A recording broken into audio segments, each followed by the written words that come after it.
These videos are for educational purposes only. I'm not selling anything or promoting the sale of vape products on this channel. You must be of legal vaping age 18 to 21, depending on where you are in the world, to view this video. Sit back, relax, and I hope you enjoy the content. How's it going, guys? Thanks for joining. Who have we got in today? Thank you, everybody, for joining. It has been a busy week, a busy day for me today. I am not prepared whatsoever. Nick 420 the Kid, thanks for joining, my brother. I appreciate it. So I am looking at two screens, so you will see me veer off. Thank you for joining, guys. Thank you.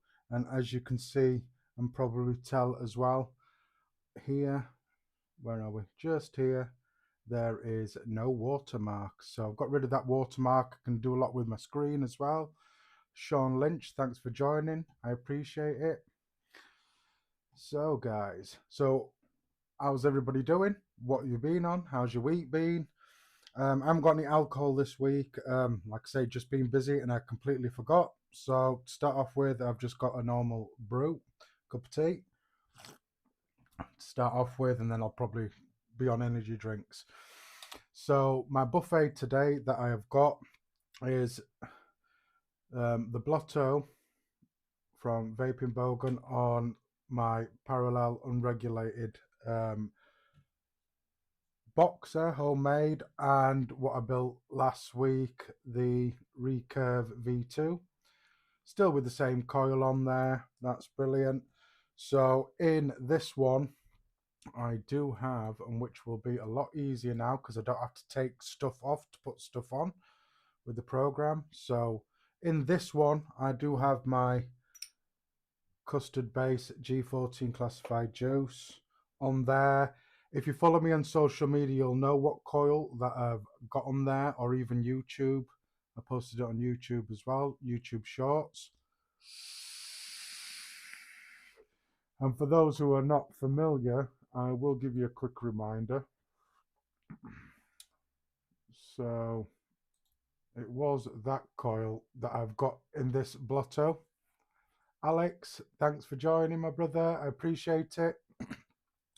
So this coil that you see here, this is what I have got in the Blotto, just there, and it's going really, really good.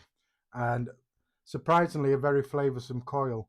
Bit of a bastard to build, but yeah, flavour's really good.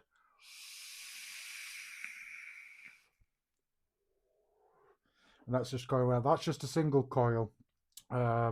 5mm, 4 or 5 wraps, if I remember correct. And that's just going great. And then last week's build, the Recurve, which I have done a bit of a switcheroo. This was on the handmade box mod. This has got last week's build on, and in this,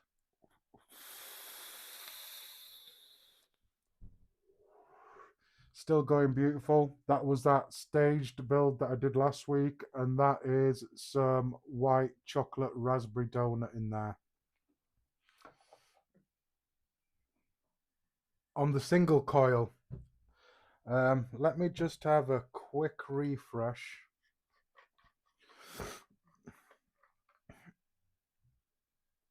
Just let me put it on this. I'm going to put it on my building mod just to get a resistance.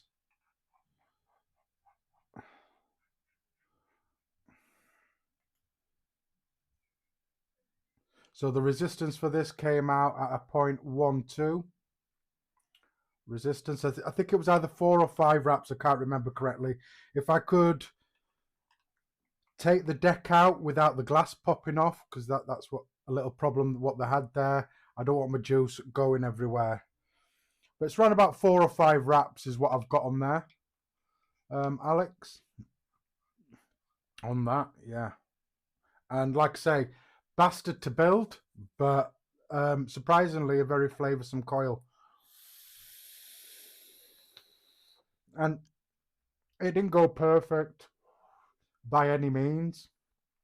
So I keep forgetting now I don't have to do that now. Bam, that's off.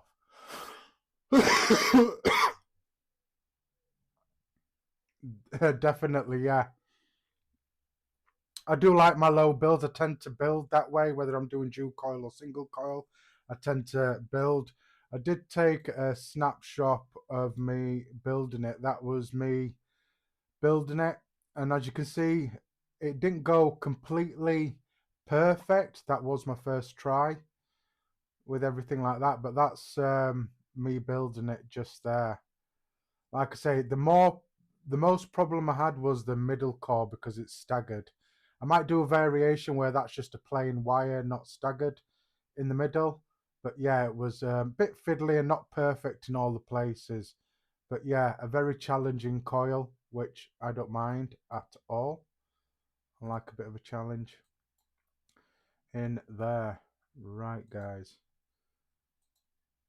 So if you don't know or haven't followed or don't follow me on social media, today I am going to do a giveaway. Now, I don't know what I'm going to give away today. I have an idea what I'm going to give away today.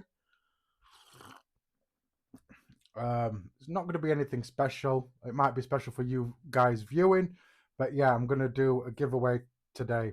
But once that gets going, I'll let you know in plenty of time. Now, there isn't a poll in the chat because I've already decided what coil that I want to do this tonight, which is an SSFC, a staple staggered fuse Clapton, or how I know it. You guys might be the same. I always used to call them a staggered framed staple. But yeah, that's what I'm going to do today. I'm going to do an 8-ply, 26 gauge, 36 staggered frames and 0.4 ribbon. I'm going to do an 8-ply, so an 8 stack of that. Thanks, Nick. Yeah, it was, like I said, it's one that I've been contemplating for quite some time now, and I've sort of like been avoided it.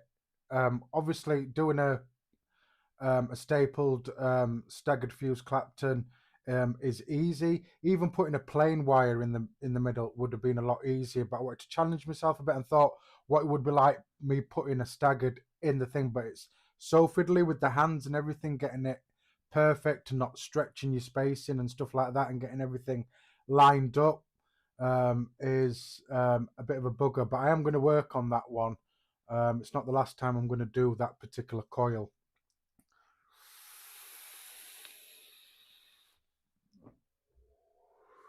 So I'll get you guys set up. Thanks for joining, the ones that are here. So I'm going to get set up as usual. If you've been following me for now, some of you that are in already have been following me. I'm not going to go through what I'm using. If you're new or you're watching this on the replay and you want to know what I'm using, just drop a comment or ask in the live chat now, and I'll answer the best I can. My setup is just slightly different drill wise, but if you just got a normal cordless drill, just use that. That's fine. I'm using what I have to my at my disposal, basically. So let me get you set up, which I'm going to do that, and then swivel you guys around like that. So, like I say today, guys, I am not prepared in any way. Normally, I have one staggered already prepared, so you're not sitting through me doing 2 staggered. But today, you're going to have to sit through me doing 2 staggered frames because I'm going to do them separately. I'm not just going to do one and cut it in half. I'm going to do 2 separate ones. So I'm not prepared at all, guys. So hopefully this will be all right. And it'll be fun for you to watch. I know it's boring for some and some people don't want to watch through it. I get that. I understand that. But like I say, I'm not prepared at all today. So normally I would, if I'm a bit more prepared, I'll do 1 staggered already ready. So you just see me do 1. But today you see me do 2. So it will take some time. So I hope it's not too boring. So this is what I'm talking about drill wise. If you've got a normal cordless drill, just use it. I've got one of these Daedalus Pros, so that's what I basically use. And then I clamp it down just so it doesn't move. And I don't want it to move. Just going to open my chuck here. So I do use a flat chuck, as many of you know. If you don't have a flat chuck, just use your normal drill chuck. If you do multi-core builds and you just got a normal chuck that closes it with three jaws, if you do multi-core builds, just bend your ends and feed your ends into each spacing of the chuck. But I'm using this flat one. If you're interested in where I got it from the Handy Coil factory in France. Inexpensive. What I got it here for and shipped in the UK cost me less than 30 quid, and it's metal, all metal, and it's perfect. Works for me. So what I'm going to do is I'm going to start doing my staggered. So for my core wire, I'm going to be using 26 gauge NI80 wire, stealth Vape wire, which is this stuff just here, like that, which is what I always use. And then 36 gauge, and because this is used a lot, all the writing's coming off, but this is 36 gauge wire. So 26 for my core. I'm going to stagger it with 36 gauge, obviously using a piece of 36 gauge to create my spacing as well. So whatever you're doing your stagger with, you use the same wire to do obviously your spacing also. So what I'm going to do is I will need some pliers and some cutters to begin with. I do use these magnifiers, these binoculars. It just helps me see the wire a lot better and check the consistency of what I'm doing as well.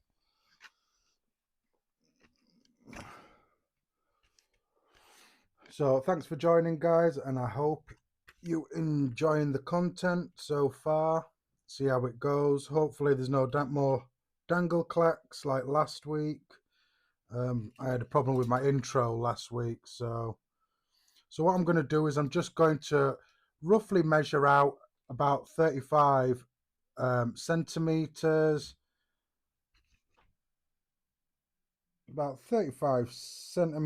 which is just under 14 inches. So I like extra for chuck and swivel as well, so I always make sure I've got extra, because I know I'm going to be using some in the chuck and some's going to get bent in the swivel as well. So I'm just going to cut at 35, making sure that's level. So that's my first piece to create my first stagger, and then I'm going to get another piece exactly the same. So NI80 is a soft wire, so you should be able to just hold your spool and just give it a little tug till it gives a bit. Once it gives a bit, you'll have a nice straight piece. If you want to go the route where you put it in your chuck and turn it, you can do it that way. If you're using Kenthal, it's probably better 24 gauge and below to use your drill. But above that in Kenthal, you should be able to easily stretch by hand. Excuse me. Stretch by hand, but if not, you can also use your drill as well. So that's my two pieces.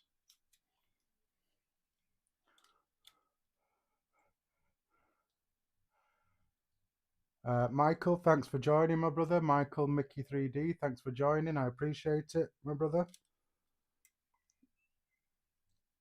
So I'm just going to think, I'm using these clips. I got this idea from JJ Coils, just so I'm not wasting too much wire trying to get it into a groove. But yeah, I did nick this idea off JJ's Coils. So he's an American coil maker. So he does have a YouTube channel, so go follow him, and he's on social media as well. I nicked that idea off him. So I've got my two pieces all set there. So first piece is what I'm going to do is I'm going to create a little L in one end. I want a little bit sticking out my chuck just to mount my wire to do my stagger is what I want to do. So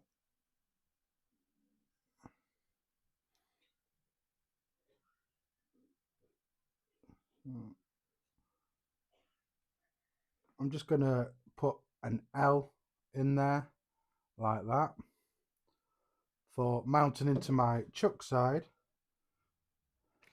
There we are.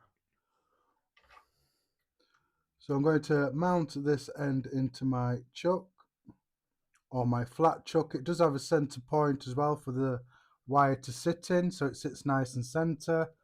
That's sticking out there. When I need to get you in close, I'll get you in close when I need you in close. And then at this end, I'm going to do the same. I'm just going to stick a little L just for mounting into my swivels. So let me just check on the chat.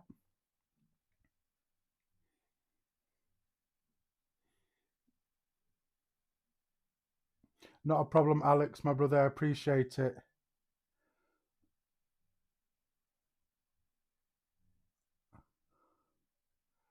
That is true, Michael.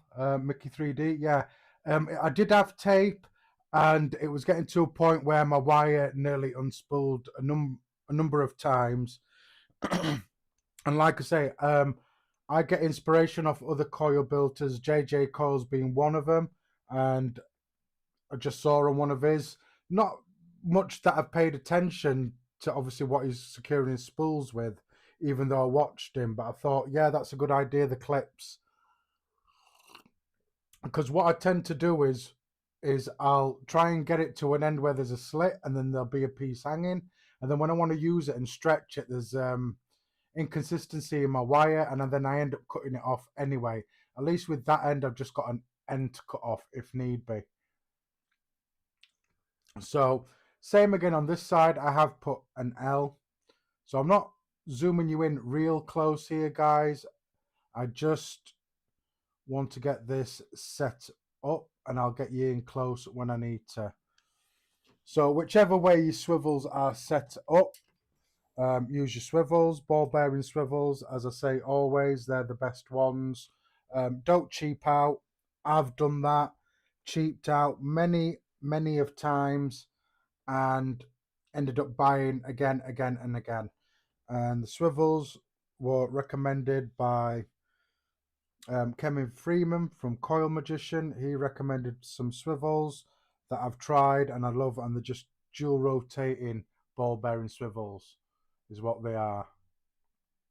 So I'm just going to secure that wire in there like that, and then I'm going to pull tight, or not too tight, but I do want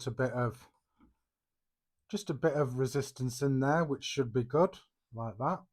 Make sure your swivels spin, which they do, like that, which is good. That's what you want. You want your swivels to spin. So let's get it staggered up now. So I'm using 36 gauge, obviously, to stagger. Okay, so I will need a little piece of wire to create my stagger as well. So with this, I'm just going to unclip that, and then I'm just going to pull a nice piece of wire out like that,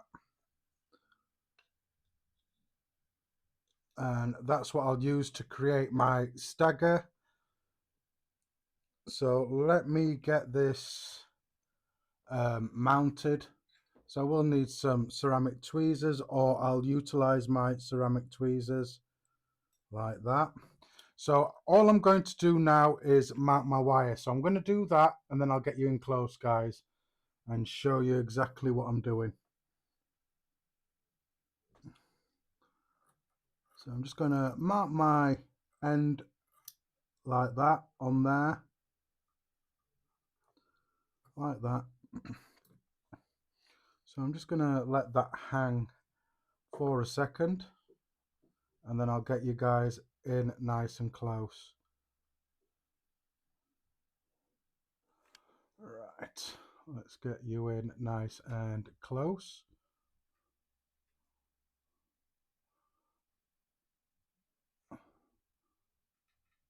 So I want you about there, should be good. Like that. I'm just going to manual focus you so you get a better view of this. So there we are.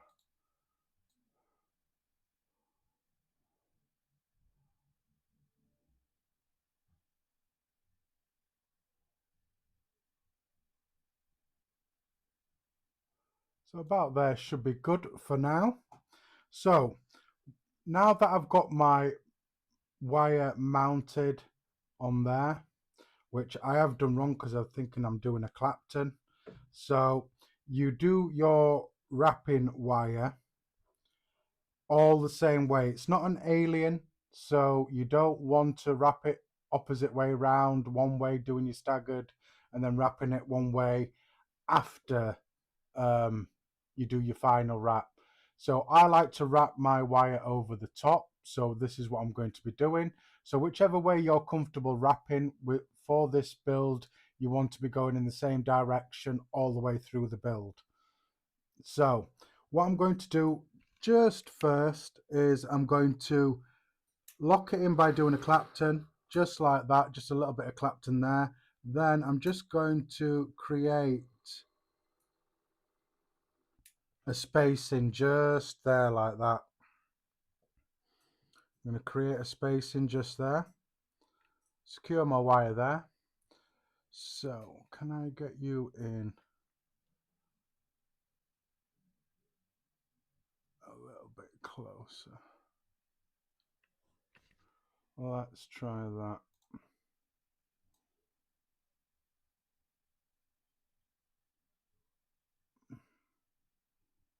So about there. So you can't see it clearly because I haven't got you in too close. Obviously I need space to obviously put my staggered piece in there. But as you can see, I've created a little bit of a stagger just there. So grab your spacing wire, which is exactly the same gauge as what I'm using. And you can, there's different ways you can do this. You can use a button method. You can use a clip method as well, which I've used, just a spring clip, a little spring clip. Or you can do it where you hang something down from it, which is what I'm going to be doing. I'm going to be hanging something down from this. But I wrap my wire round twice. Okay, I don't wrap it around once because when you let it rip, obviously with your drill, it can jump and mess up your spacing. So I tend to wrap twice or even 3 times round, just so it's got a nice staggered and tough area and it's not going to jump and come out of place as well. So I hope you're with me so far, guys. So without knocking my spool over, let me get this wire set. So what I want to do is I want to get my space over that first wrap of wire like that, and then I'm going to very carefully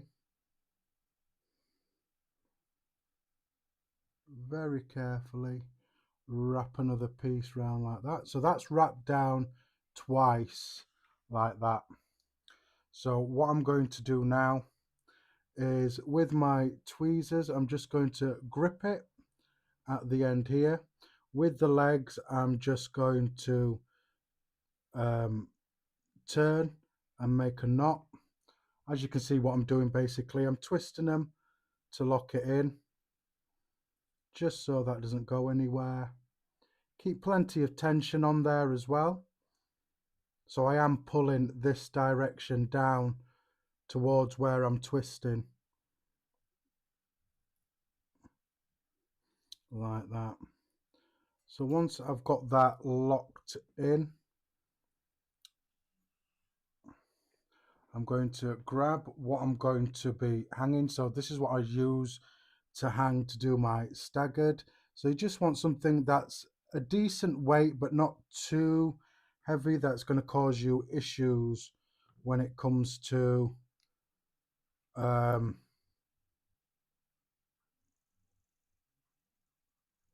doing your staggered. So you don't want to be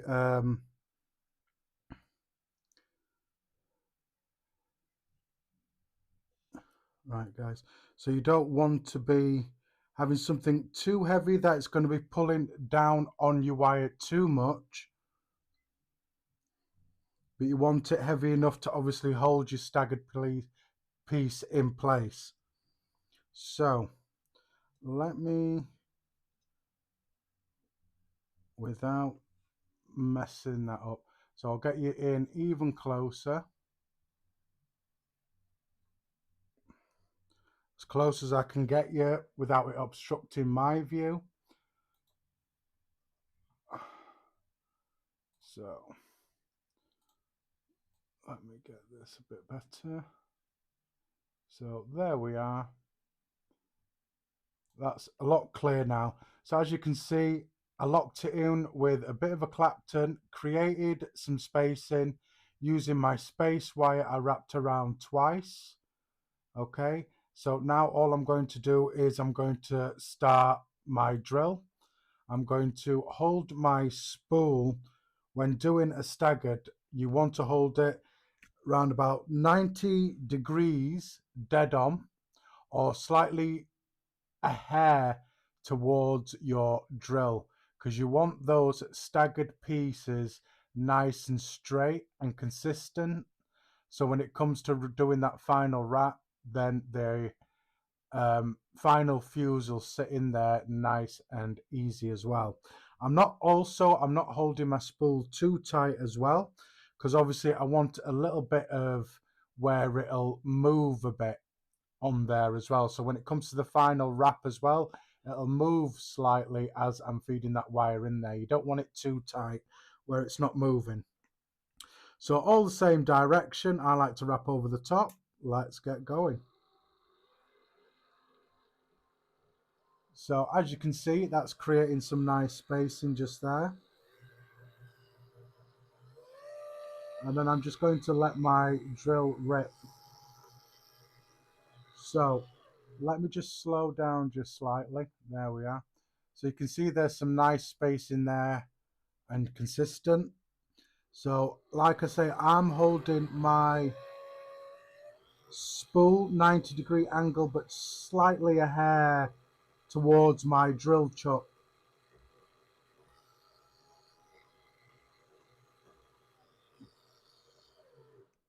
So I'm just going to stop there for a minute, guys. Just going to move you across like that. So once I get going a bit, guys, I will zoom you out completely and just basically get on with it. So this is one of the reasons as well why I like to have my magnifiers on as well, because it helps me see the consistency of the wraps and the wire as it's spinning, keeping it all nice and consistent. So my eyes aren't great. My eyes aren't great, so what I tend to do is, obviously I use the these magnifiers, or binoculars as I call them, and like I say, it helps me get a better look at my wrapping as well. And then what you want to do is same as if you're doing a decal for a Clapton, just do slightly more but leave space at the end of your wire, because obviously when you cut it as well, it will recoil back just slightly, just like it would doing a decal for a alien. So like I say, with these that I'm using, it's just to make sure spacing is perfect, which it is. You don't want any stretch places, and hence why my spacing wire I wrap around twice, just so this doesn't jump if it starts wobbling a bit.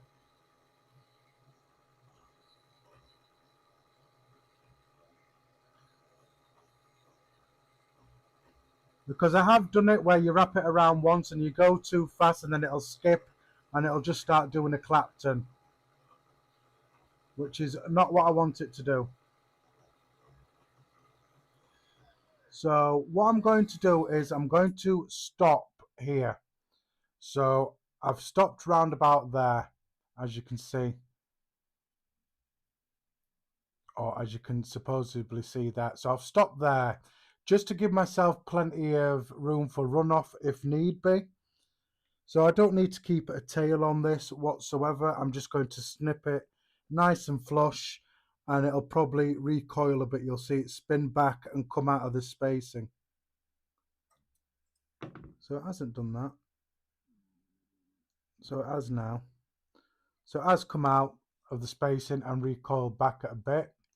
So I was about here. Now it's recoiled back to there. And as I wanted it to be, it's nice and springy, which is what I want. So just let me lock this back in because I don't want to do it. So that's my first staggered piece. So I'm not going to go into too much detail. I'm not going to zoom you in. I'm doing the second piece. I'm just going to get on with it and do what I need to do. So what I'm going to do is, holding the part that isn't got the stagger on there, I'm just going to carefully snip nice and flush. I'm not going to snip this end. I'm just going to release it from the chuck just until I'm ready to mount everything. Now be very, very careful with this little piece of wire,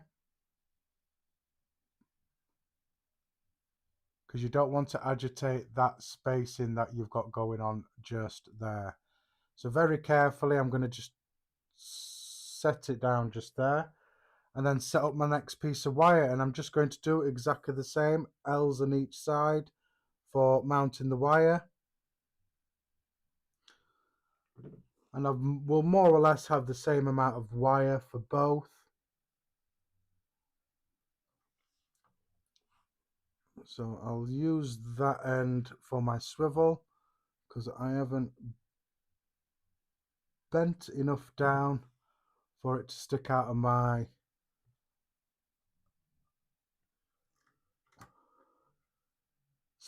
flat chuck, just for me to mount my wire.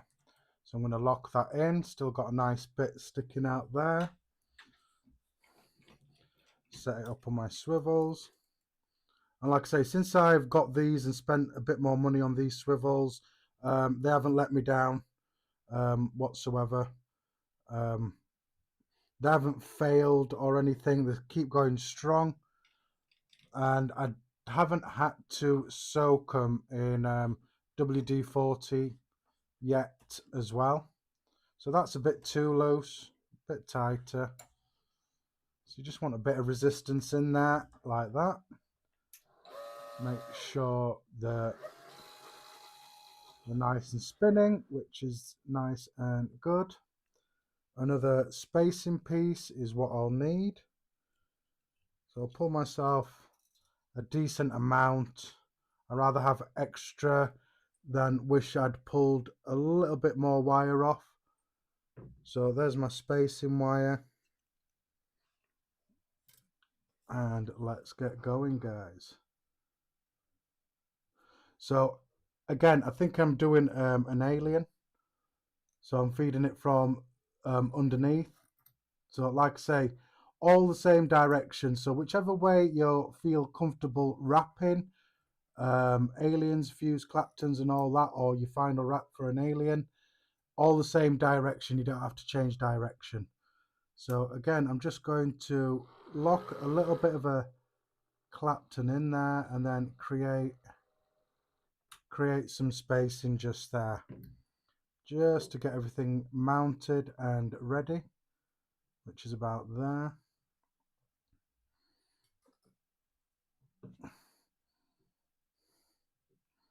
So I just normally use my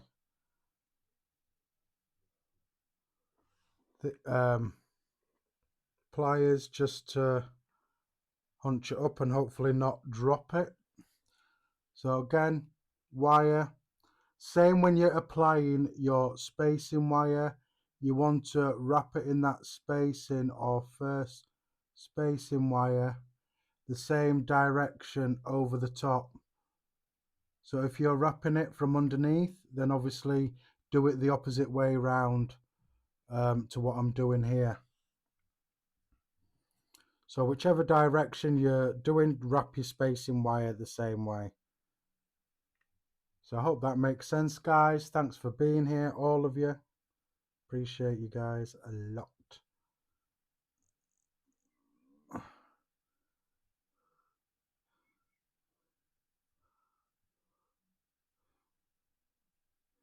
So preparation is always key, especially working with a staggered build and ribbon.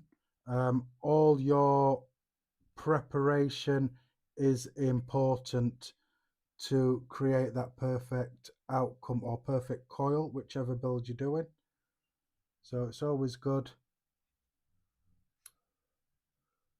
to stay nice and consistent. And I'm getting more comfortable now doing staggered builds, where before I started struggling with this build. So once I've got it all set, I will pull it down just slightly. So let's get this going. 90-degree angle or just a hair towards your drill.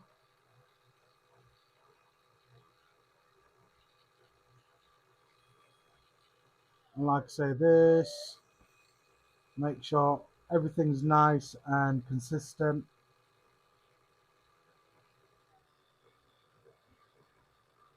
There is a bit more of a bounce on this.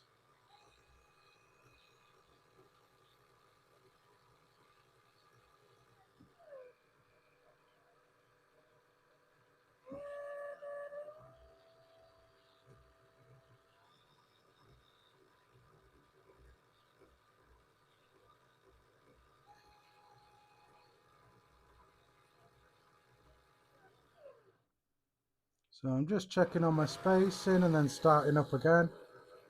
Like I say, 90-degree angle or just a slight hair towards your drill. You want those staggered pieces to be nice and straight, obviously, for when you do your final wrap.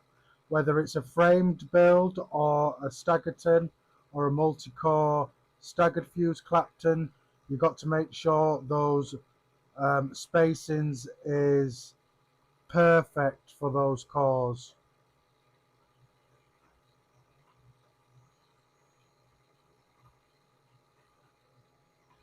And then you'll find with that final wrap, when wrapping it all together, it'll be perfect for you.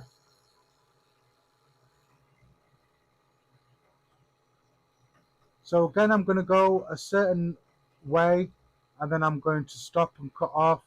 Give myself a bit of wire on the end for runoff and then just do slightly extra than what I want, because obviously it's going to recoil and spring back a bit. So if I stop about there, which should be perfect. So that's the second one. I don't need a tail end on there, so I'll cut it nice and flush.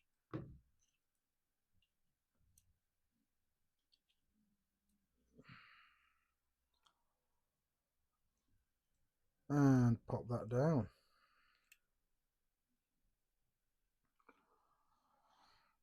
Right, so that's our second piece done.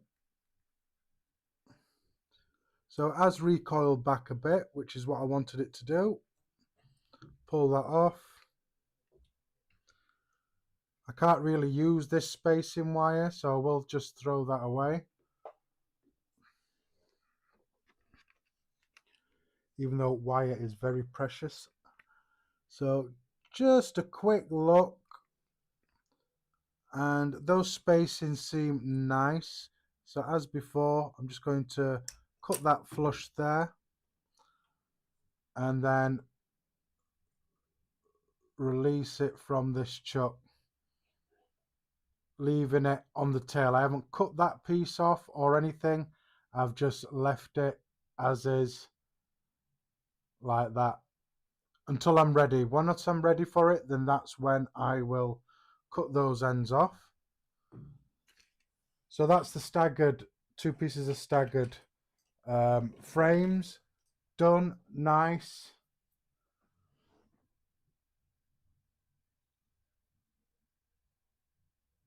just having a look at this. For some reason, I'm using my computer instead of my laptop today, and it's not showing the chat on the computer. But obviously there is chat because it's on the screen and stuff like that. But anyway, so I am going to just move this out of the way temporarily while I set up my ribbon wire, because I want plenty of space for doing the ribbon wire and stuff like that. So the ribbon wire that I'm going to be using is 0.4 ribbon wire, just there, same NI80 from Stealth Vape. So I'm doing an 8 ply. So what I'm going to do is I'm going to pull off 4 large pieces of ribbon wire. I'll straighten them once I've cut them off the spool, and then I'll fold them in half, which will create those 8 stacks of ribbon, giving it that 8 ply. So again, I'm going to pull this ribbon off. So there's different ways you can do this. So you can use your pliers if you want, if you've got some nice sharp pliers. I use scissors. Scissors just gives you a nice clean cut for ribbon wire especially. You can use it with thinner gauge wire, 26 and above. You can use it for that. That's not a problem.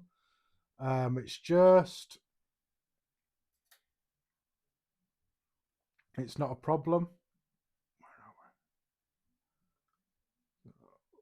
Let me just get you there. It just gives a nice cleaner cut and doesn't mess up the end of your ribbon wire. So let me just put that there like that. So I've got my ribbon wire just there like that. So because it's got that bent bit over that I used before, I'm just going to carefully chop that off. I don't know where it went, but I did chop it off. So what I want to do is I want to do roughly about just over 50 centimeters of wire, or 20 inches, or yeah, 51 centimeters, about 20 inches. So again, I like extra for cleanup and stuff like that. So I always make sure that I have extra. Now, good quality ribbon will come off really, really straight. This hasn't come off too bad, but I will be straightening it just to make it easier to apply as well. But if you've got good wire, better wire than what I'm using, it'll come off straight and flat and ready for you to handle. So again, so that's my second piece, making sure nothing's tangled.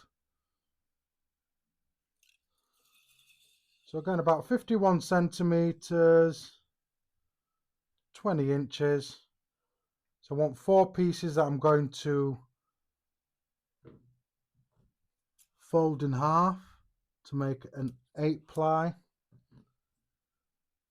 And then obviously with the making sure everything's flush and everything, and cutting excess off and stuff like that, folding it in half. You will lose a little bit of wire, so why I like to do extra. So that's my 4 pieces of ribbon wire just there. So I'm just going to lock that off and get my clip on there. So that's where we are now. Right, so now I'm going to straighten the ribbon wire. I'm going to use 2 pliers. Now it can be a bit fiddly if you obviously you're doing it yourself, but yeah, it is doable to straighten with 2. So what I tend to do is I pick up 1 piece of ribbon wire, making sure it's not tangled with anything else. Get the flat part, pop it in one plier like that, run my finger down because obviously I don't want it twisted or anything, more or less to the end just here, and then what I do is very, very carefully I just move it like that. Grab the end here like that, making sure it's nice and straight, and all I'm going to do is I'm just going to give it a little tug. You don't need a big tug, you just need a slight resistance with the ribbon wire. So if you've pulled NI80 round wire by hand, you want less tug on ribbon wire. So you just want to pull it just so you feel that slight resistance from the ribbon wire, and then you should be good. So like I say, just a slight, and then I'm just going to let it go, and then I'm going to do this for all of them. Birdman, how are we doing?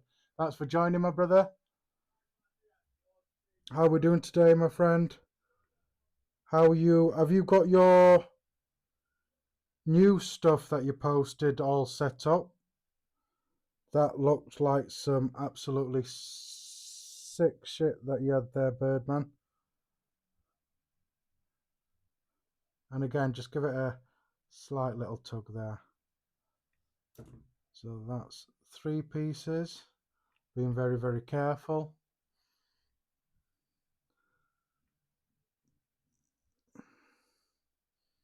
And again.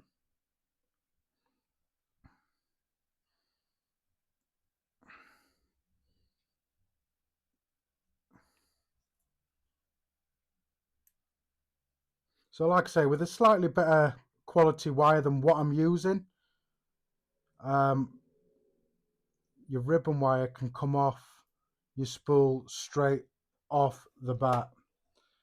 So ribbon wire is nice and straight. Saving for your Friday stream.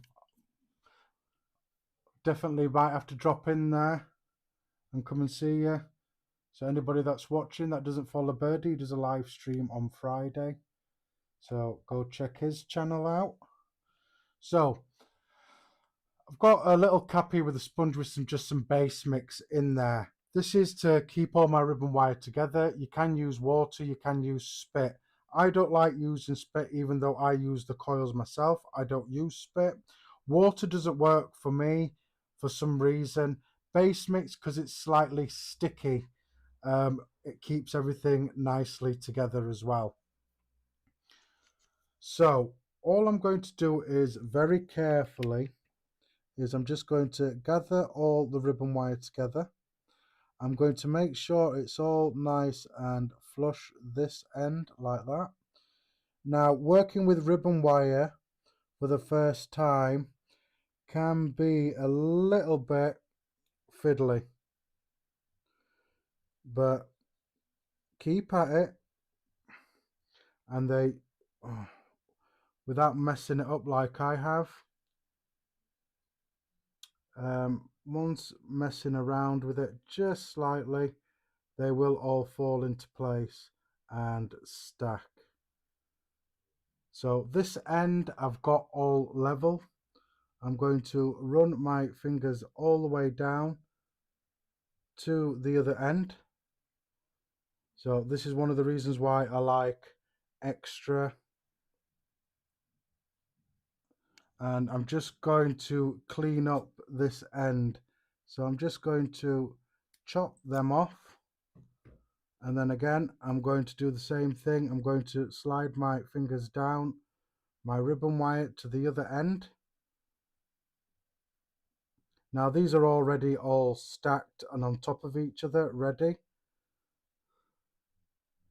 So again, at this end, I'm just going to cut everything nice and flush, everything all the same level. So now if I just hold my wire, you can see that these pieces on the side are everywhere. So this is when the spit, the water, or in my case the base mix comes in handy. So I can just dip my finger in there just to wet it slightly, and then just run your fingers down a couple of times like that. And as you can see, it's brought them all together. So what I do is I turn my ribbon round so I'm not wetting two hands with base mix, and then again just run your finger down like that. Run your finger down, and it should all stay together. If it does come apart again, for a couple of reasons, it might be because there's not enough lubricant on your hand, or you've made a mistake. But yeah, I didn't have enough lubricant on my hand. So I'm going to run my fingers to the end of one end, run my fingers to the end of the other end. I'm going to bend it like so, making sure both ends are more or less parallel like that. And then very carefully going to run my fingers up to make a loop there. So what you want to do at this stage, you just want to concentrate on this top area to begin with, making sure everything's stacked.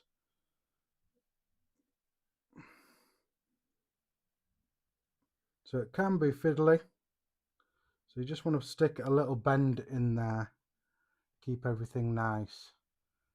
So what I tend to do as well is, because I want to make sure it feeds through my swivel, I just use my Allen key just here, and I make sure my ribbon wire is roughly bent around that like that, making sure everything's nice and stacked still.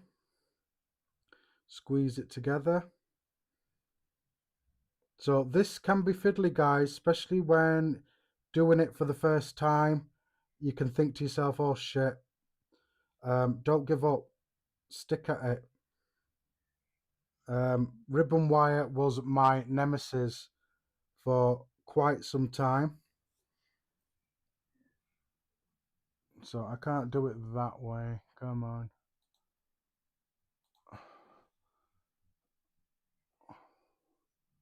So let me do it so I can see. So you want it like that, stacked like that.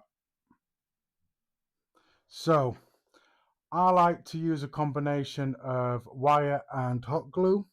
So at this end here, which is the loop that's going to end up in the swivel, I'm going to bind and hot glue.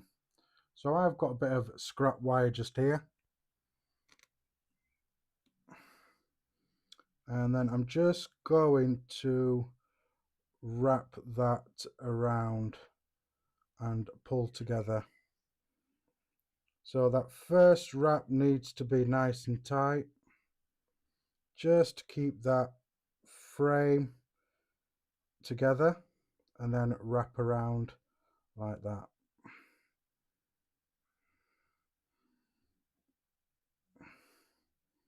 So it doesn't matter how many wraps you do, you just want to do a nice amount of wraps just to hold it in place. Just to hold it in place like that. And then I'm just going to chop that off, keeping that there where I can see it.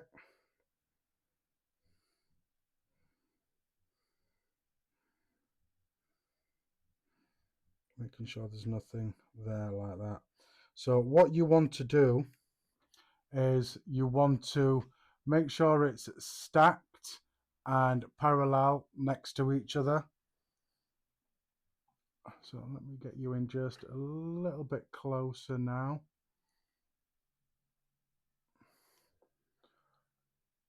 Let me get you there. So there, that's how you want it, all stacked on top of each other like that with some wire. So now I'm going to use some hot glue. So where did I put my hot glue stick? Did I put it back in here? Now I know I had one that I was already using, which is that one.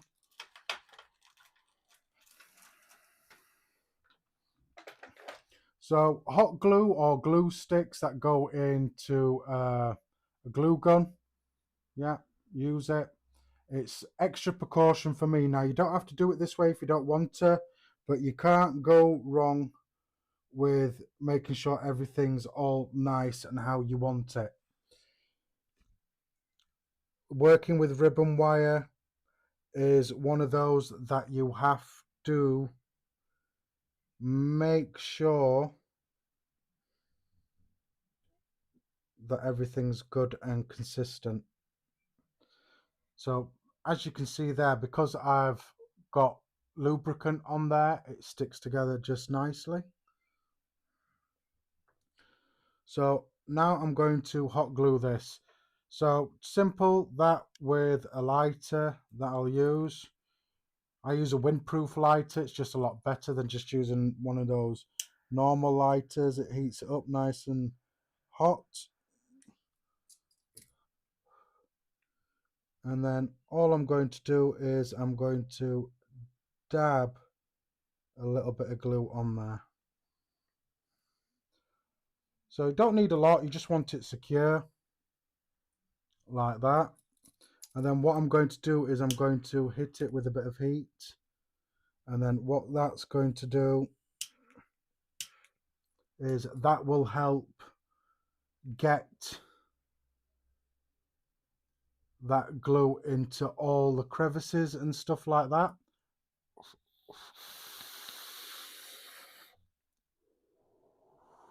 You can also blow some vapor on it as well.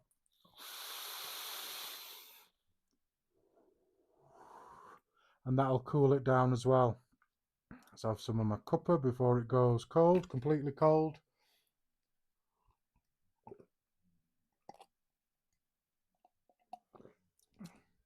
That was borderline there.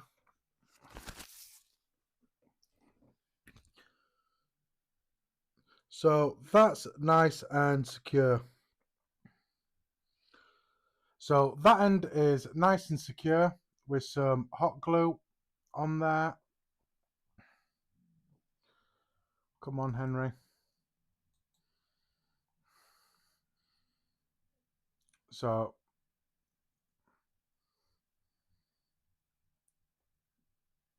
it's got hot glue and it's got wire in there just to be on the safe side. And that's all I'm going to do this end. So I'm going to run my fingers down the ribbon wire all the way down, nice and flush and taut. And then what I'm going to do here is I'm going to bind this end with just wire to begin with.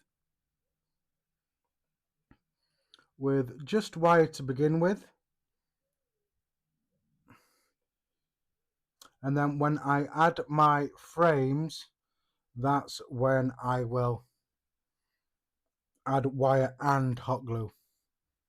But what I'll want to do is have just a little bit of hangover.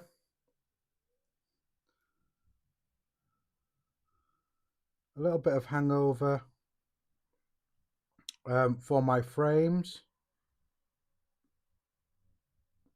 So I'm giving it a good few wraps, making sure everything's nice and flat.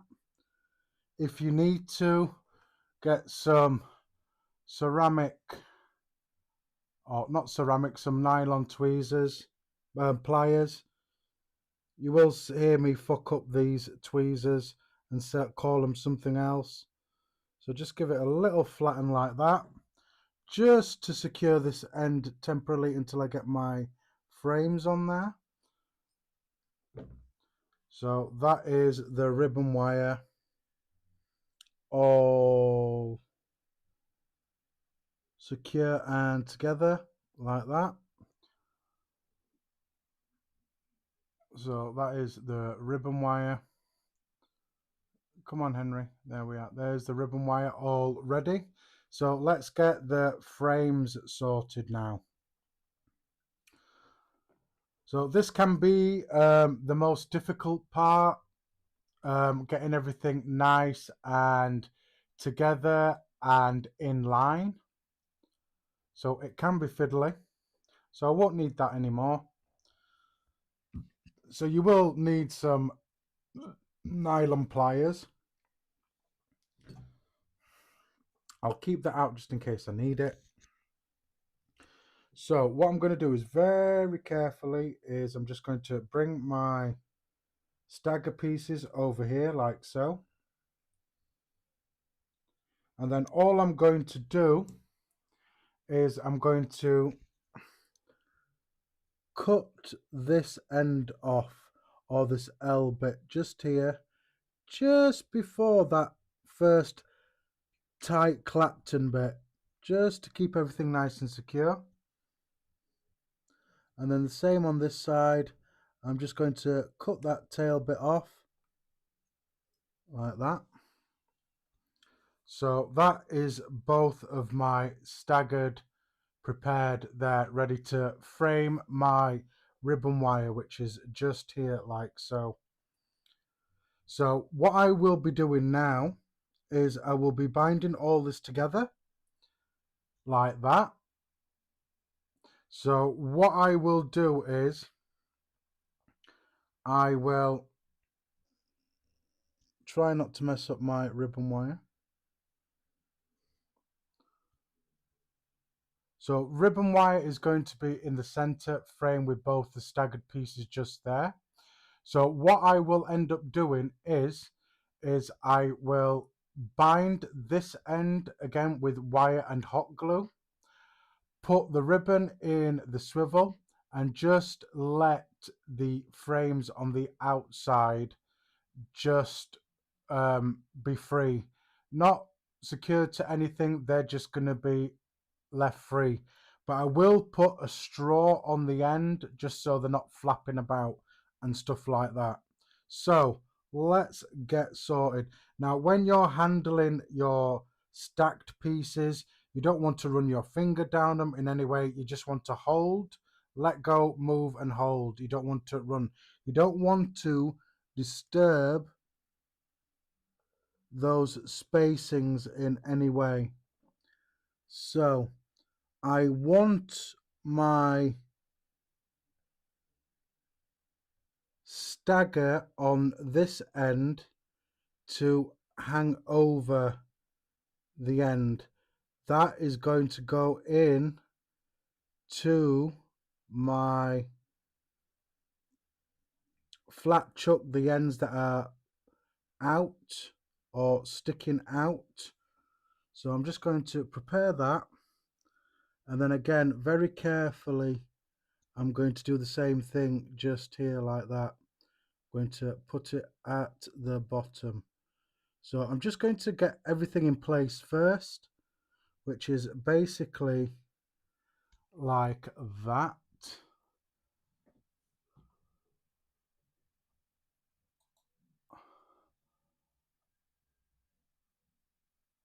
Which is basically like that, guys.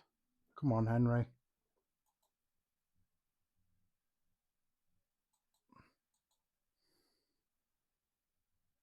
Like that. I want it stacked like that. So what I tend to do is, because I've got my binoculars, is I will just put an extra lens on so I can get a right close-up of what I'm looking at. So if your eyes are not great, I do recommend one of these. If I can get that in.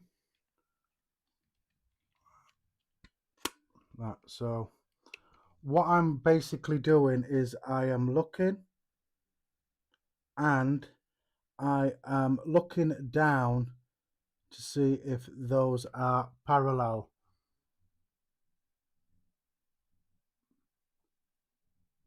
to make sure the spacing is on top and in place, which it is.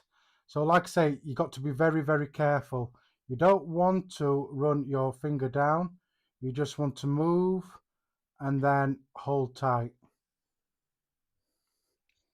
So now that I've made sure everything is in place on this side like that. So I want it set up like that. And again, I'm going to get some wire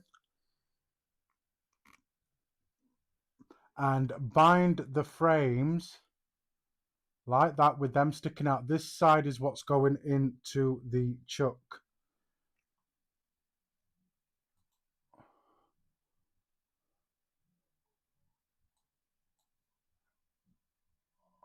Come on.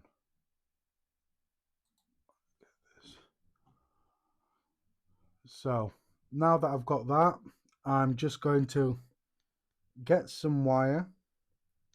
If I can thread it through the staggered,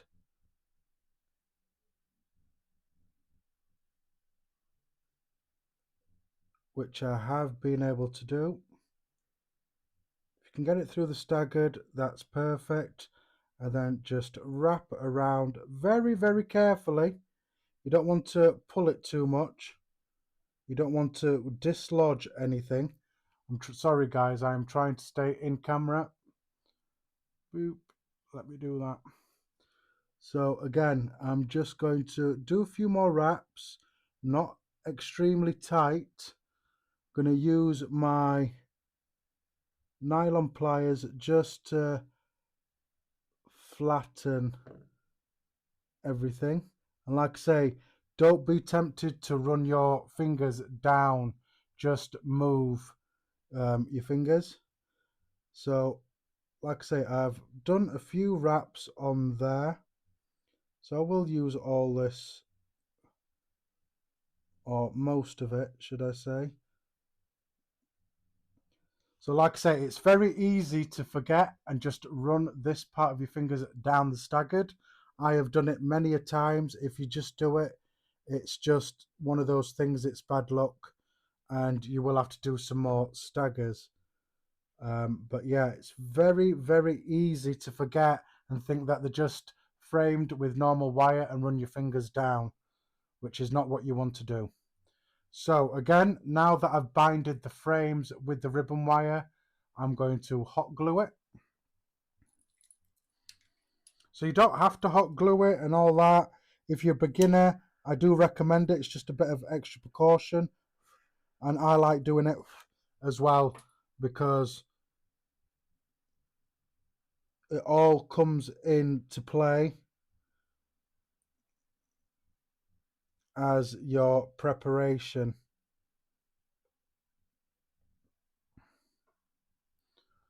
So I'm going to do that, and then I'm just going to add a bit of heat, and all that's going to do is it's going to help go into all those crevices, and then just cool it down, let it cool down.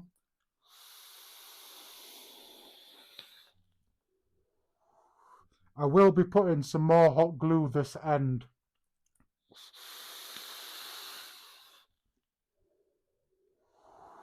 Because I want to make sure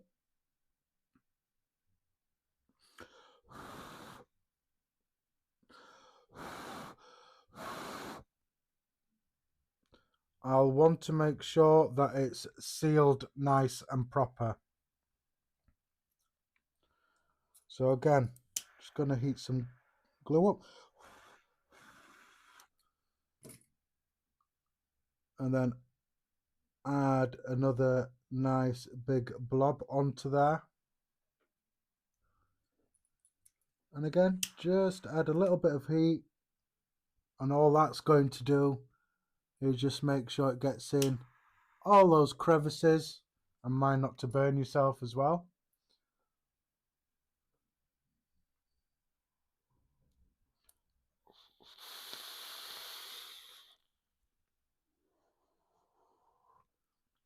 Now I am moving about a bit because it is a bit juicy, gone a bit juicy, adding that.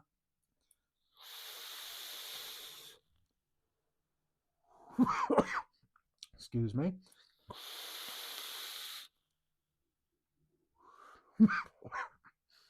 Think that's getting a bit dry.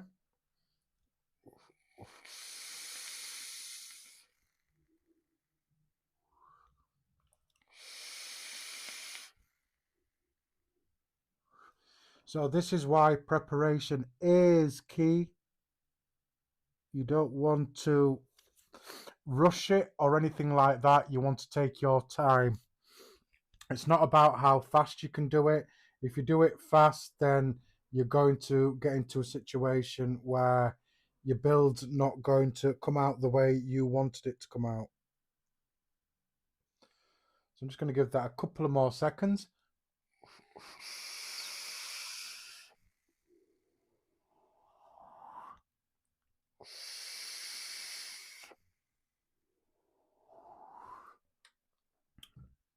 And give it a little check. So that is secured like that.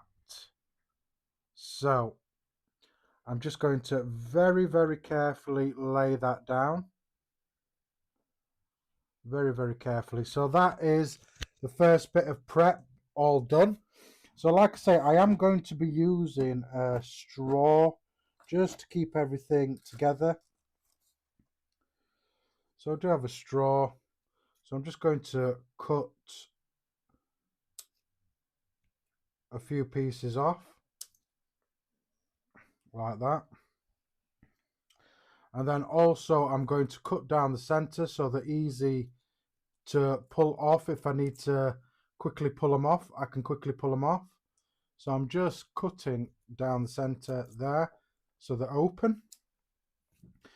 So let's get everything mounted on the chuck and everything and the swivel. So let me bring my drill back.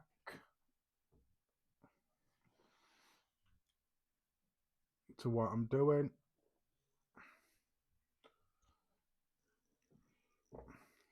Like so. So I'll just move you there just so you can see the drill and what I'm doing. So all I'm doing is just setting up my drill the way I did before.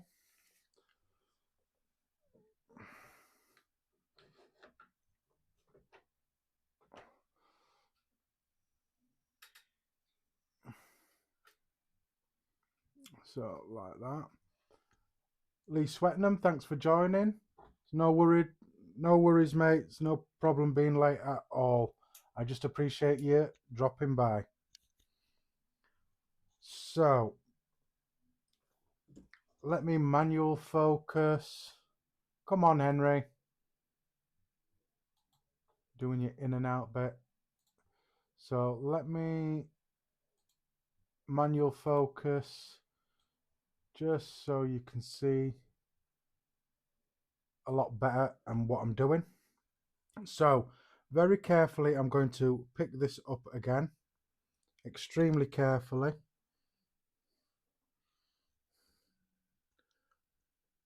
like so. So I've got it about there like that. So as you can see, I've got two extra bits pointing out the end. Now I got this little tip off Aussie Cook. He's one of my OG followers of the channel. He showed me this tip. So all I'm going to put in this flat chuck are the frame bits out on the side of this. Because if I put where my ribbon is, I'm going to mess up my ribbon. Same if I put the bit in where my hot glue is, I can distort my ribbon, which is not what I want to do. So frames hanging over like that, and that's what's going to go in my flat chuck.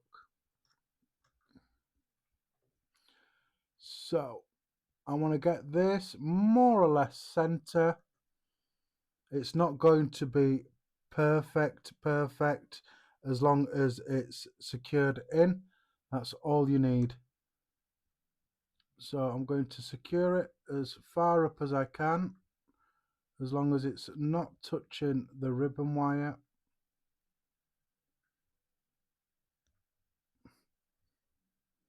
Like so. and then I'm going to lock that in nice and tight, which it is. Right, there I was right tempted then to run my fingers down, which I'm glad I didn't do. So just let me move you down just slightly. Not a problem, Alex. Thanks for returning and joining back again. So very, very carefully now, just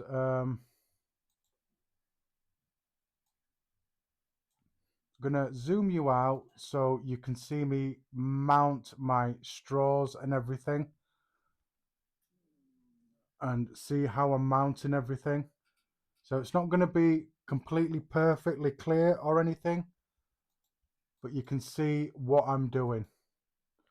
So very carefully I'm just keeping everything together.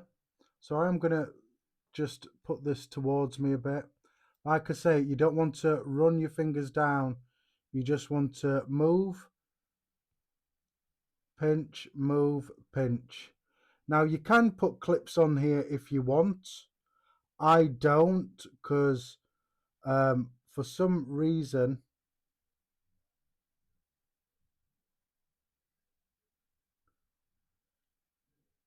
that doesn't work with me. So I'm just going to slide my straw over the frames and the ribbon. So I want 2 of them on there. So I'm just going to run that one up here. So this is just so the frames don't flap about, which is not what I want them to do.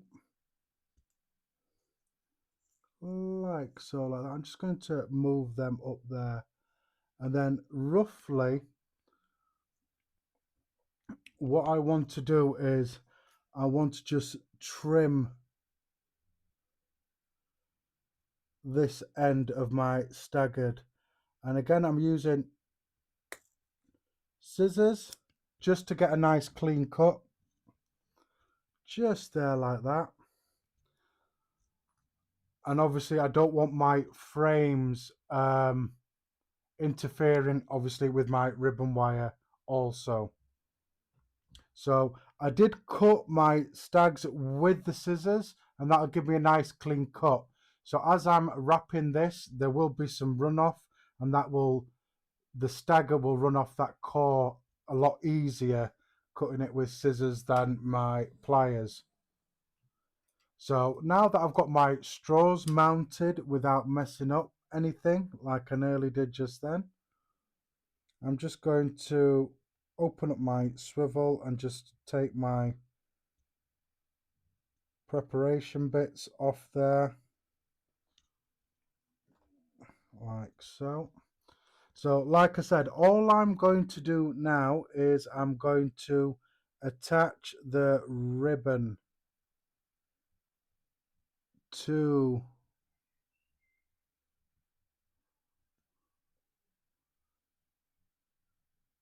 attach my ribbon to the swivel, just the ribbon wire through that loop. There we are, nice and secure. Now I don't want this tight. I want quite a bit of resistance in there. So a bit like that. Let me just think it. So that's too much. Need it a little bit tighter than that. So I'm just going to adjust my drill just slightly. So that is, again, just a little bit too much.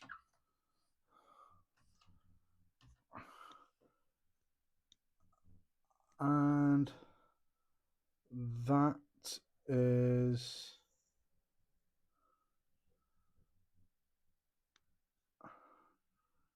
I'd say about right. If I need to adjust, I will adjust at the drill just slightly. Yeah, that's a little bit better. So like I say, drill in the same direction. I'm just going to make sure my swivels turn, which they will do. This is not a fast build, guys. This is going to be very, very slow, and you need to take your time doing little bits, moving along, doing little bits. Your nylon pliers will come in handy doing this as well. Will come in handy. So what we're going to end up doing, like I've done with all my staggered builds, whether it's a frame staggered or a staggerton, is I will be doing about half a dozen wraps, stopping, checking, pinching it with my nylon pliers. Each time, doing a little bit, checking, and thinking. If I make a mistake, I'll go back and correct it. And just you basically just need to take your time. It's not a rush. It's not about how quick you can do it. It's not the name of the game. So take your time. Doesn't make you a good builder doing it quickly, and you'll get a better result as well doing it at the speed you're comfortable with. If you can do it quick, do it quick. But I don't do it quick. I can do it quick off camera. On camera, I always mess up or screw up. Right. So let me get you in here.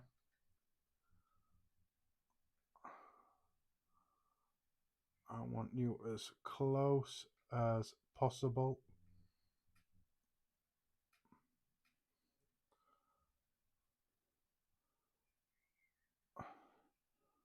Hopefully like that.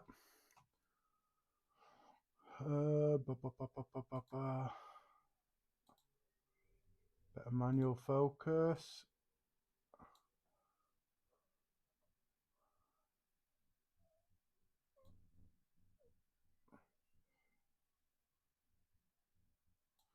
So about there. Should be good. Let me move you over just slightly.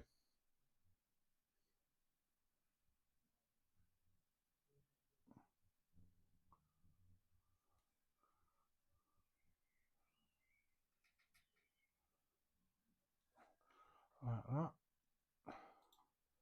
Let me make sure everything's good. There we are. That's a lot better. There we are. So, frames are hanging loose. Ribbon wire is secure and everything, which is good in the chuck. Like that.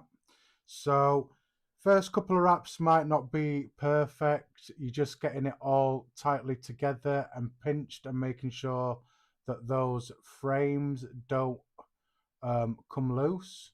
Now, I know this section here at the top, the spacing doesn't look right. It's just the angle of the camera. They are straight. Or I'll soon find out once I start wrapping anyway, if it's the camera or not. So let me get my wire mounted and ready. So there is a little section here just where the chuck is, where I'll feed my wire in. Like that.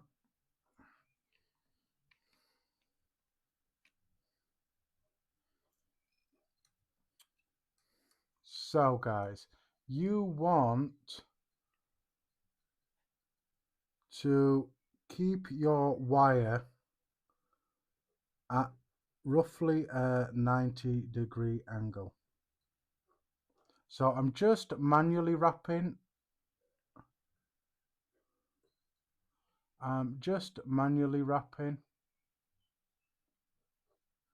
Just to get me started, and then I will start my drill going. So like I say, I'm gonna do a few wraps,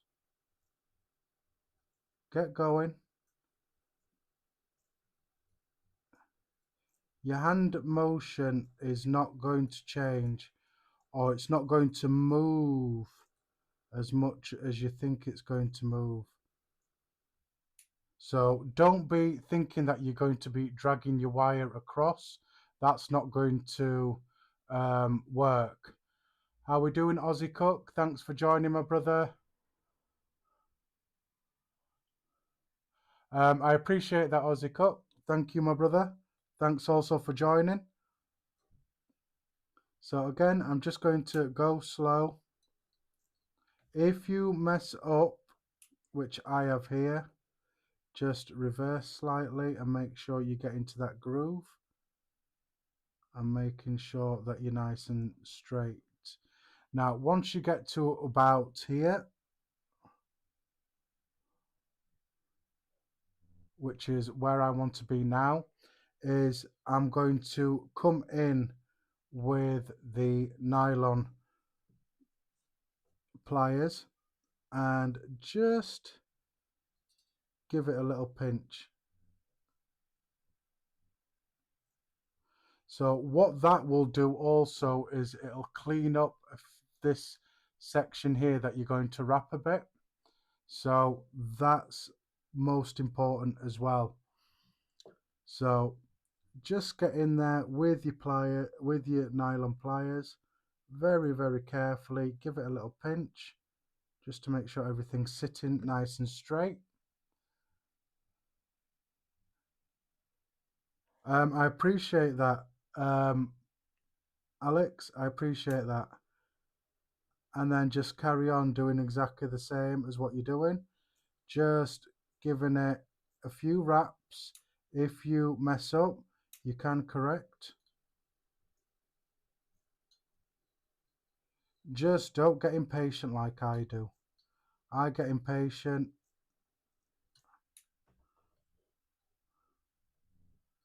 And think, oh, go quick.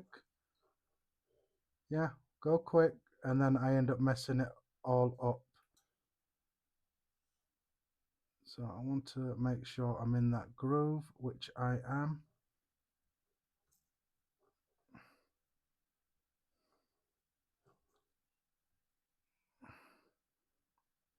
So if you mess up like I have here, just unwrap.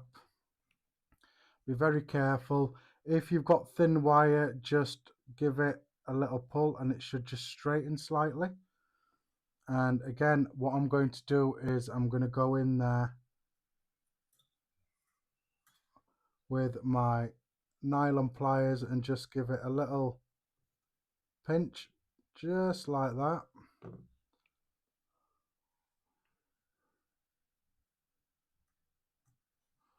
And is that where I'm going to mess up slightly? So there I have double wrapped on the same one, which is not what I wanted to do. There we are, that is a lot better. So like I say, if you mess up, don't worry about it, just keep going.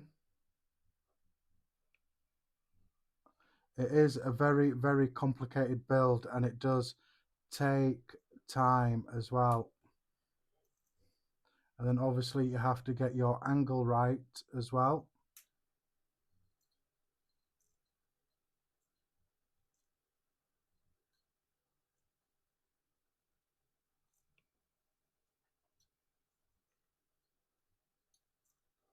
And then once you've got your angle right, you can go quick or not go quick, like I've done just there.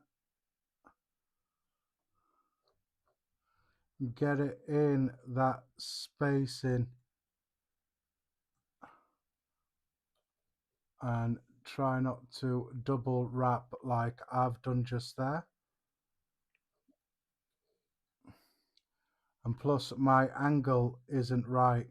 If you find that it's not wrapping correctly, your angle can be wrong as well. So as you can see, that's folding just slightly. Go in there with your ceramic pliers and give it a little pinch like that. And then what it'll do also as well is it'll set up your ribbon that you're going to be wrapping as well.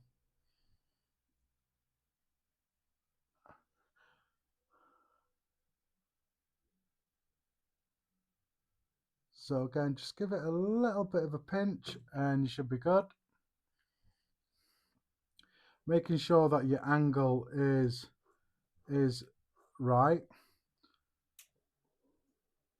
And then just let all that just fall into place.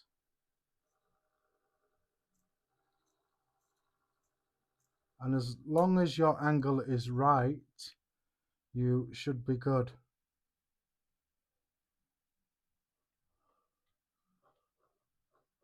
But you do have to have a lot of patience.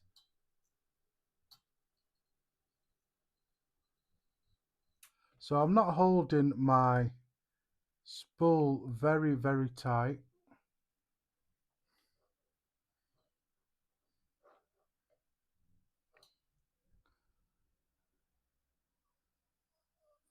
And correct where you have to correct yourself.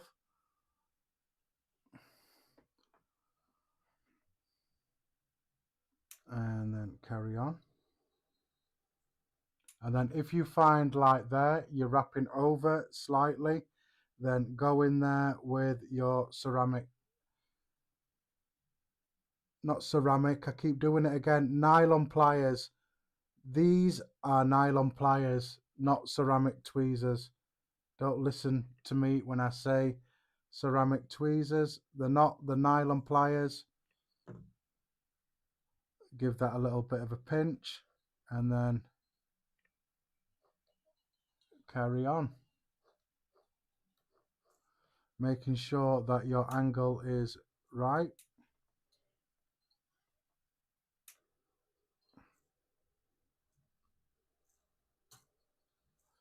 You see, what can be confusing with doing staggered fuse Claptons is you think that you need to move your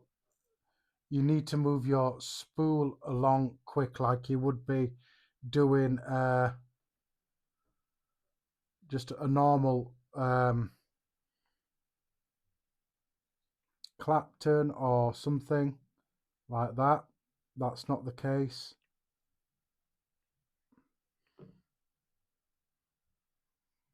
Move that over. And again, just give it a little bit of a pinch. And like I say, what that'll do is that'll straighten out just a little bit of wrap just here.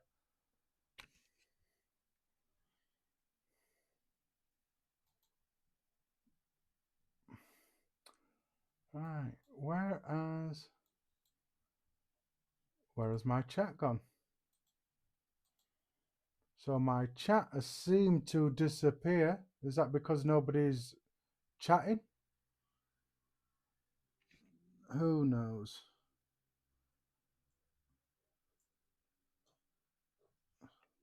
So again, just get that angle and groove going.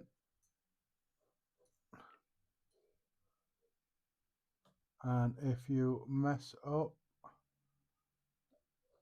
not to worry, just carry on.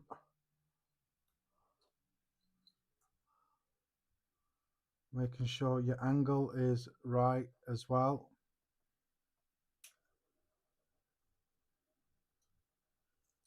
It's all about the angle, guys. Getting your angle correct and spot on.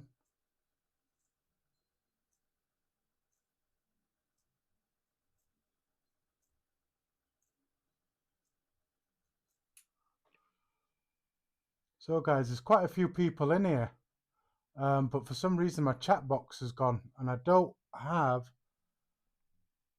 disappearing chat on there, or at least I don't think so.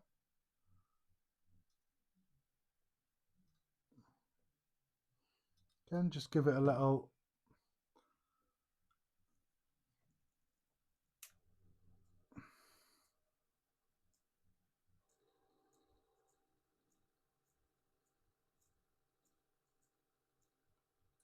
Once you've got an angle going, it'll be easy for you. Guys, can one of you just comment? I want to know what's happened to my chat.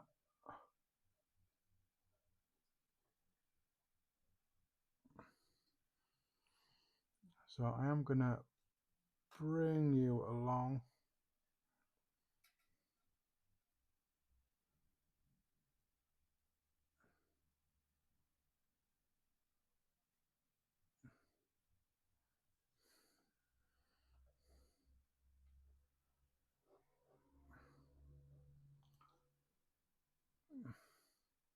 So I know you can't see what I'm doing here very, very clear.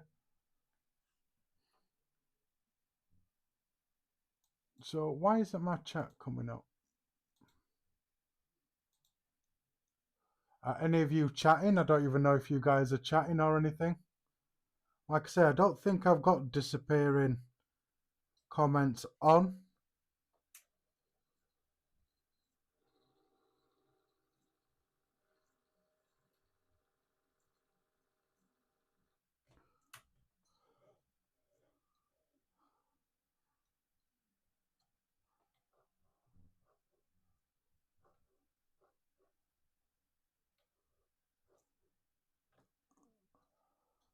Like I say, it's a very, very long process.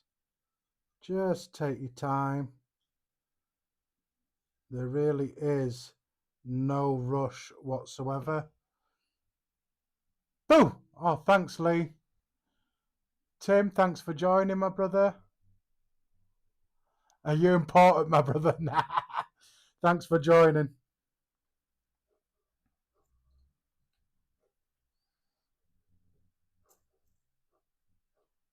So get your groove going again and your angle. And then just get going. Do a few wraps.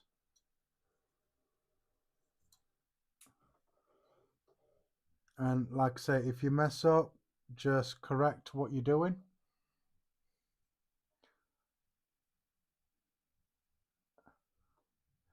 Probably it might be.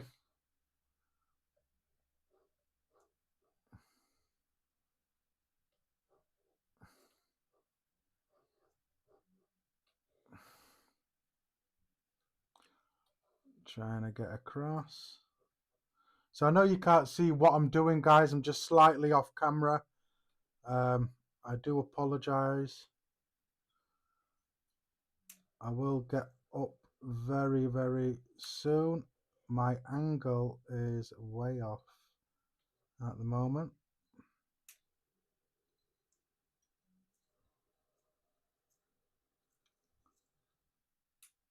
So like I say, as soon as you get a little bit of wrap around, just give it a little pinch, like so. So I'm nearly there. Well, there could be, mate, there could be.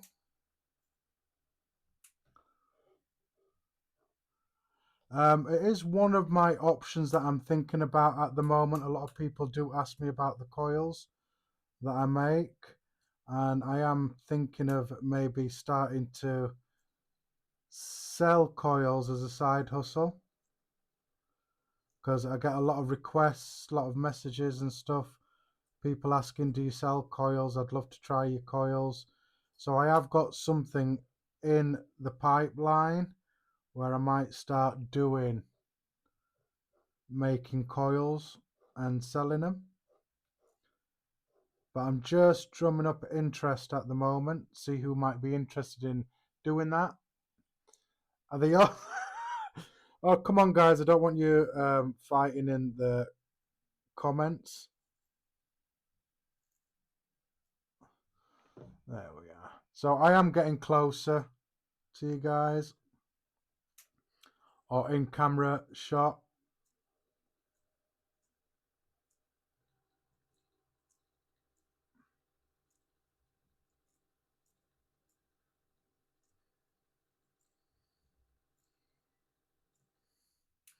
So once you get a little bit of the frame overlapping, give it a pinch.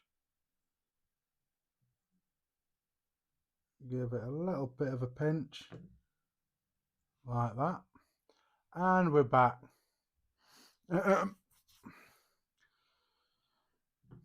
Hopefully there'll be enough for everybody if I decide to make that journey of making coils. So I'm just going to have a quick break. Like I say, I don't have any alcoholic drink. I've had a cup of tea and I've just cracked open an energy drink. So cheers, guys. Hope you've got something nice to drink. Hungry Hippo, thanks for joining. No worries about being late, my brother.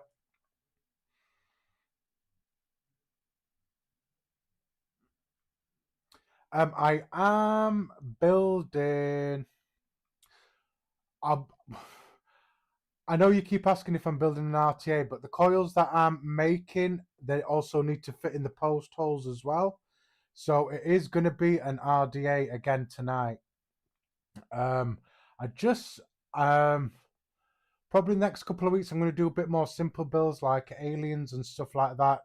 It's just that these coils that I'm building now can get a bit too wide for the post holes.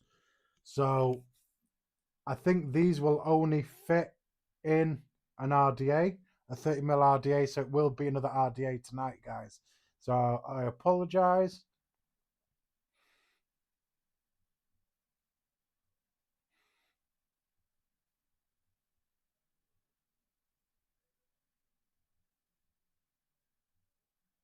Yeah.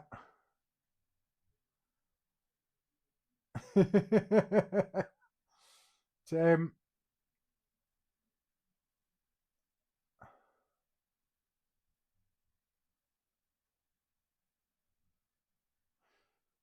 Still, Tim, I don't think anything will be better than that. Let me keep it going.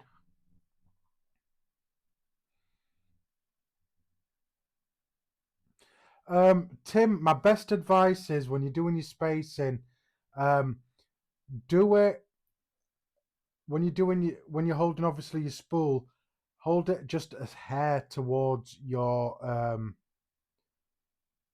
drill, just to make sure all these spaces are nice and straight and level. Hungry Hippo just made some chonkers from a Valkyrie, 3 times 26/26, 3.9, 7 wraps, 1.4. Nice. Yeah, definitely some aliens are brilliant. Aliens are great. But I do find anything with ribbon is awesome. I mean, it's just a completely different flavor profile that you get from it. For me, I think ribbon is a lot better for flavor because there's a lot of crevices in there for the juice to fall into.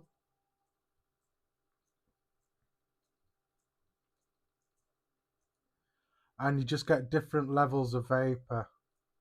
Not vapor, flavor. So again, just stop when you need to.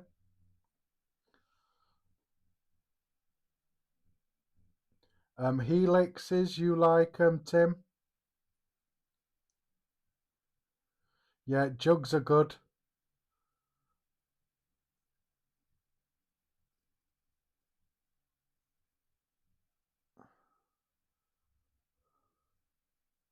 You've never tried them? Phrasing, thanks for joining.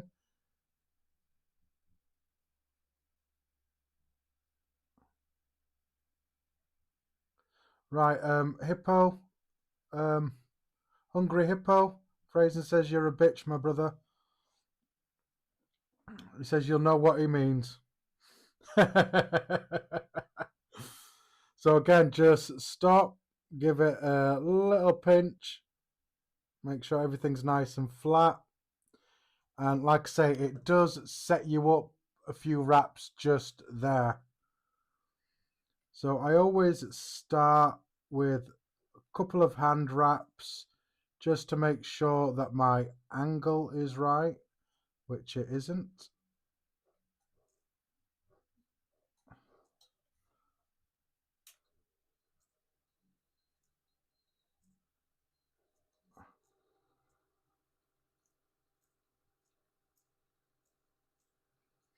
And like I say, it's easy to drag your spool when there's no need to drag your spool, because your spool's not going to be moving away from your drill as fast as you think it is. So when you get a bit of overlapping like that, go straight in with your nylon pliers and give it a little pinch, and it should straighten all that out for you.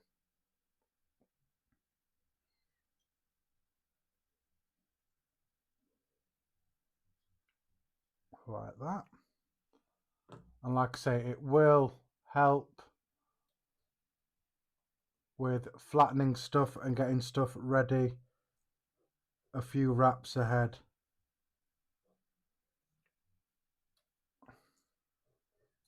So again, I'm just going to do a few wraps by hand just to get my angle right. And I'm not holding my spool really tight. I'm just holding it enough for the wire to feed and then obviously fall into those gaps. Give it a little pinch. And like I said, it'll set up all that for you.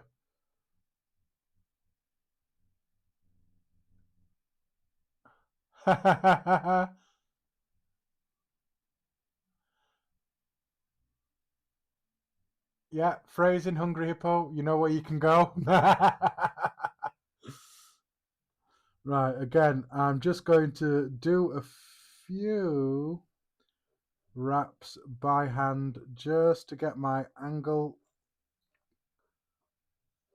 just to make sure my angle is right, and then I'll start the drill off. Like I say, I'm not holding my spool very tight.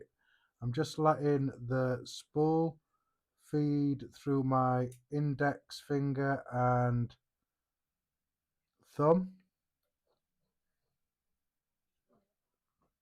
and then just be very careful with your wraps. You can just hand wire if you've got some kinks in there.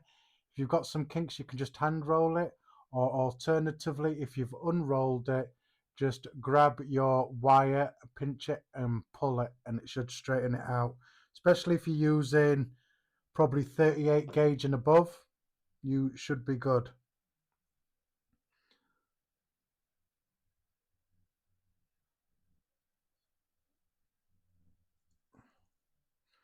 Give that a little bit of a press, just there. Thanks for being patient, guys.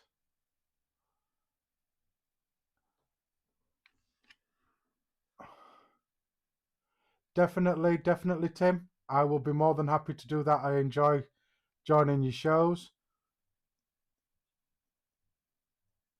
True. And also, if you're not part of Dark Humor, go follow that as well online.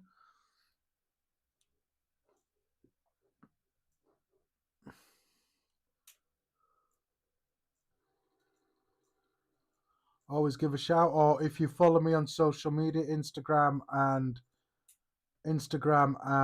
Facebook, I will probably post stuff and everything, so just stay nice and tuned in. So I need to get my angle right again. So once I've got my angle correct, so I have got a bit of twisting just there. So all I'm going to do, without knocking the camera, I'm just going to give it another little pinch. This is why you have to be extremely patient with a build like this and keep everything nice and consistent. So just gonna pop that in there, move you over again.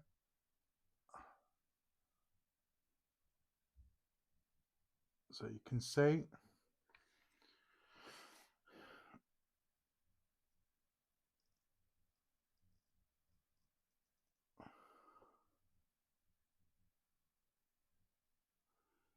Yeah, definitely, Tim. Yeah, that's fine. Yeah.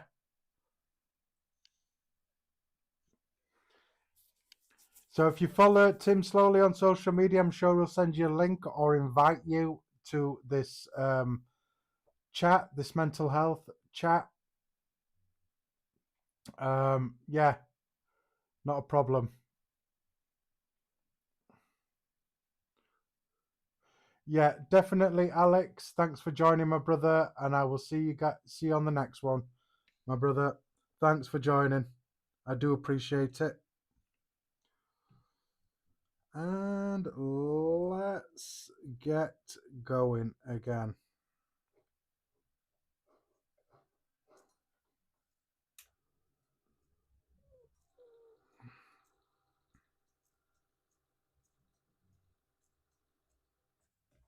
So if you mess up, just reverse back. So like I said before, if you get a situation like this where you can see the wire is slightly kinked, just grab here and pull, and it'll straighten the wire out a bit.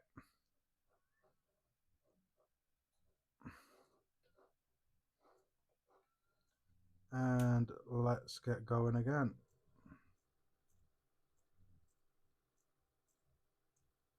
So once you've done a few wraps, stop, be patient, and give it a little pinch like that.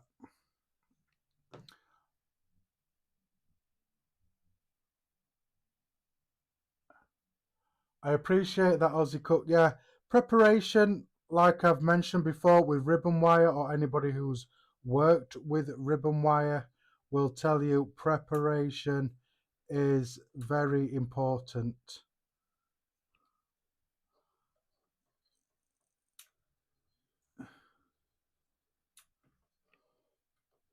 And like I say, if you mess up, just go back and correct it. You should be good. And then get your angle right again.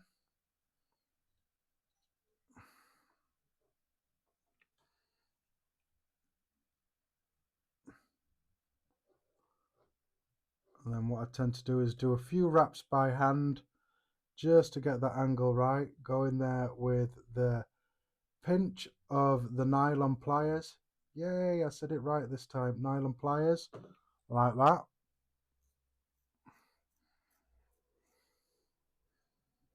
You normally have to pay more for kinks. Yeah, normally you do, Tim.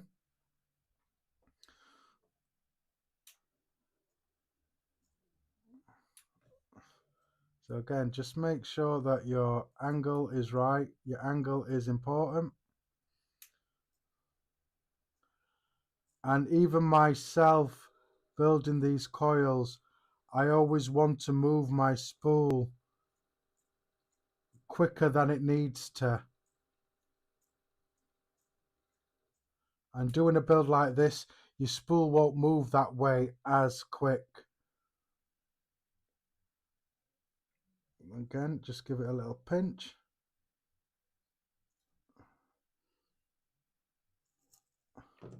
And then every time you pinch, like I say, it will sort out a few wraps in front just here, which is basically what you want.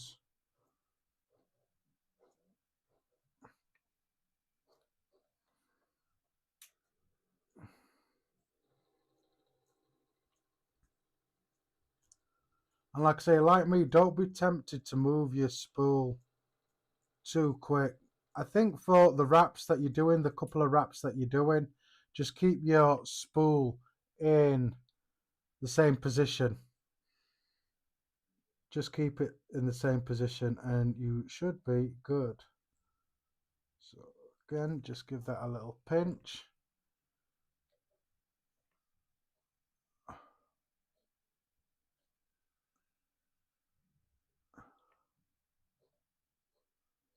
Making sure that's in there like that. And then carry on.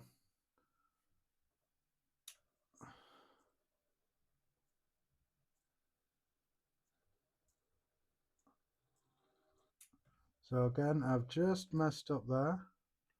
Let's get that in the groove where I want it to be.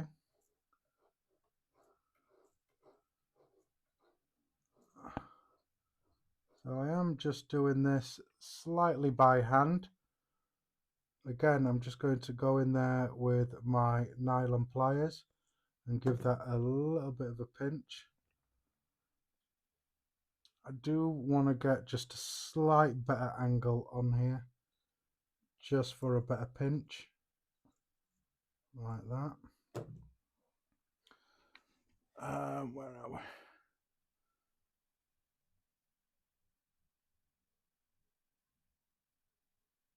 Yeah, you do. That's right. I think that's what it is. When you're used to doing stuff like Aliens and Claptons, because you're used to just holding your spool and moving it as it goes along,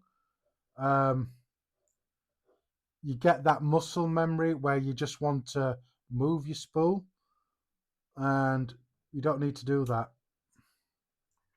Like I say, for the wraps that you're doing, just keep your spool in the same place.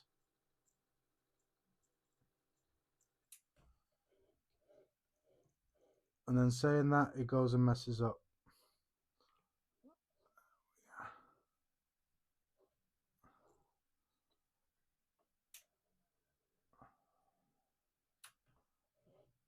And then what you'll find is when you start up again, that's when you'll need to move your spool over a bit.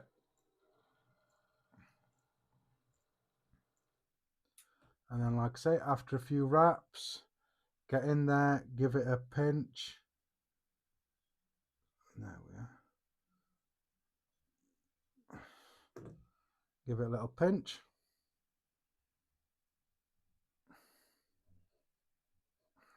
And there we have it. And then carry on.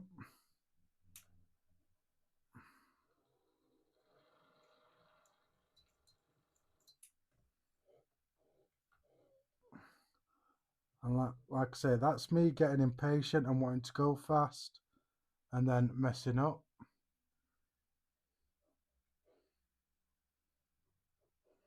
Like so.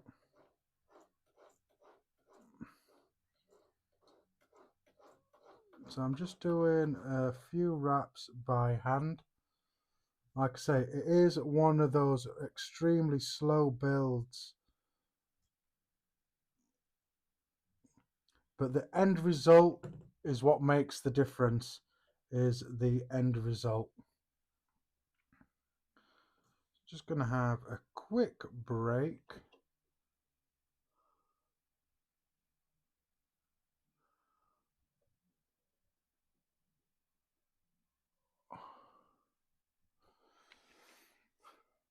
Oh, you mean my shoulder, Tim?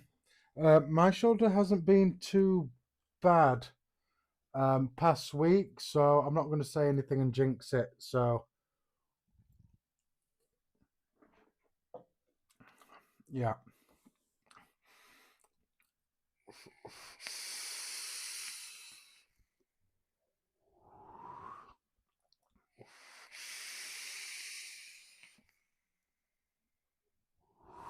I'd be lying if I said that coil wasn't good on flavour, because some coils can be like that, can be just good for flavour.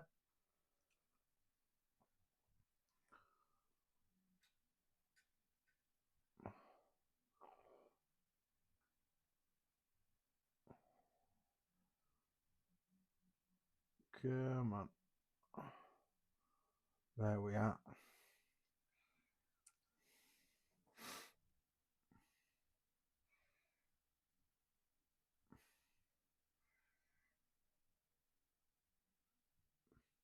Yeah, that's probably why I'm getting shoulder issues, maybe, Tim,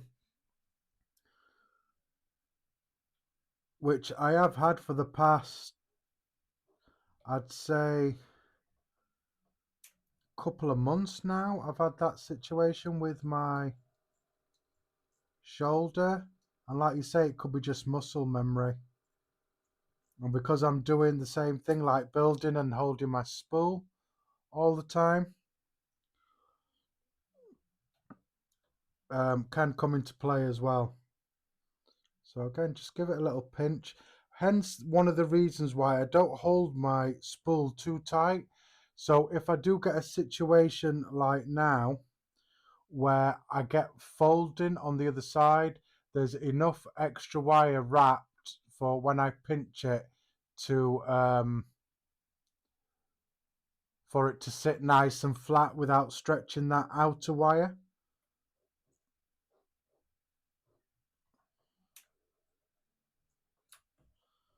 And again, angle is wrong.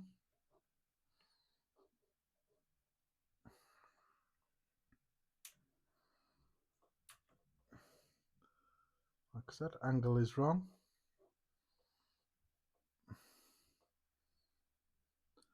True, vibration from the drill as well. Mind you, I don't get much vibration from the drill, maybe from the swivels and stuff, but I don't think it's much of the vibration. I just think it's the way I hold my spool.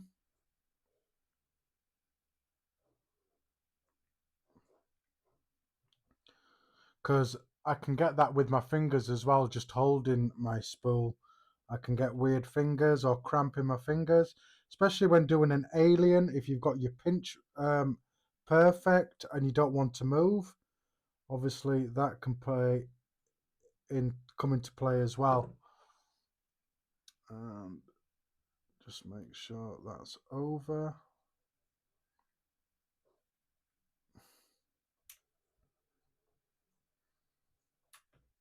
Angle is wrong. So appreciate all you guys that are here and still here and supporting the channel. I appreciate it. If you're liking the content so far, please consider hitting that like button and subscribing if you haven't already.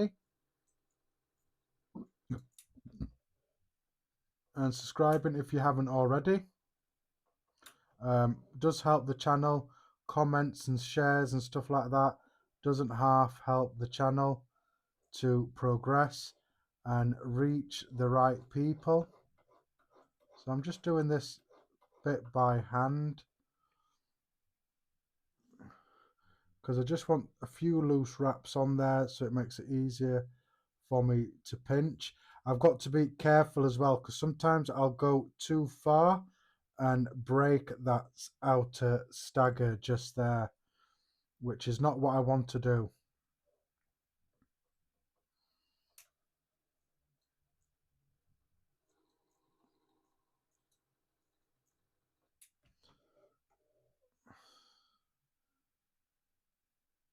Angle is a bit wrong and that sits in there nicely.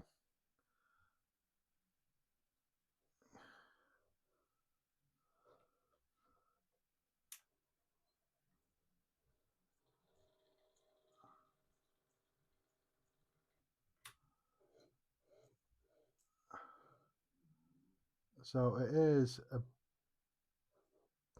can be a bit of a pain, this build. Just be patient. But like I say, if you're not a builder as well, there is plenty of excellent builders out there. Some I can say and call good friends of mine, where I have learned tips off them and they've given me tips as well, freely without no issues or anything. They're happy to help. So even me that builds like this is I'm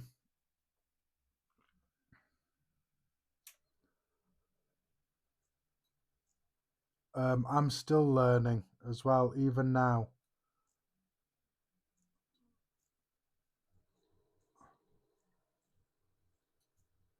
I mean, I'm sure there are builders out there that can probably whip through this. I mean, if you got my live stream a couple of weeks back, both builds I well, or should I say the first build, I think I did before an hour had even passed, and both builds went extremely fast.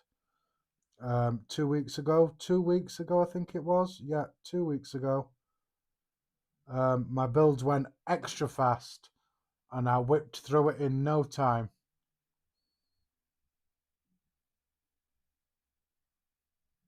Not a problem, Tim. Thanks for joining, my brother. I appreciate you dropping in. And just let me know when you're doing Dark Humor Live, and I'll be happy to join, my brother. Thanks for coming, and I appreciate you. Appreciate you all that come and spend your Tuesday evening here with me. I do really appreciate it, and I hope even if you're not getting into coils, you're learning something, or like I like to say is just see the process that professional coil builders do to make coils.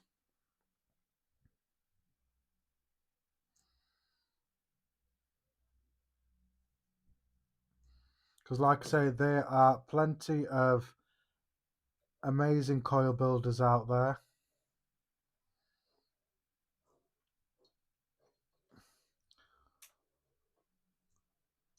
And seeing how things go, I might end up being one of those that make coils for people to try. But like I say, I'm just putting stuff out there at the moment, see what feedback I get.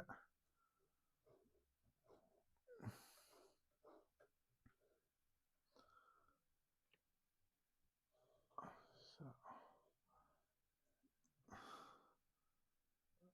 I did mess that one up just there. That's why it wasn't sitting right. There we are. And again, I've got a bit of collapsing of the frame, so just go in there, give it a little pinch like that, and then it'll set you up again for that.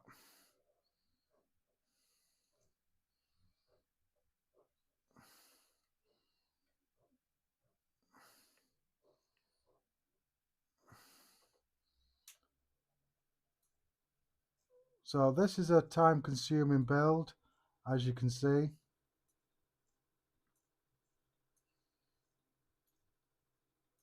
But the reward is probably going to be really good after the build is done. So we'll move you over a bit, just so you can keep an eye on what I'm doing, any mistakes or anything that occurs while I'm building. You get to see what I do to correct it, if I can correct it, or what tips I can also give as well. So I'm hoping that isn't too much of an imperfection just there.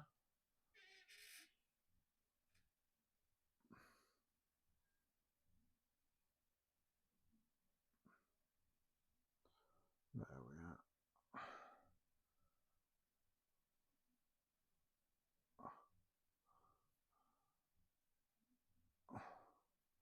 There we are. Coming up to some of my straws. And on that, have a vape.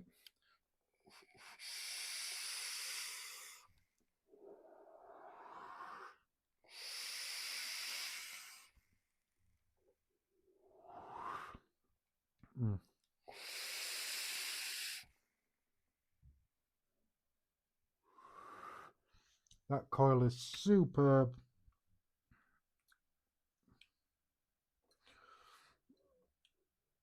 So let me get going again.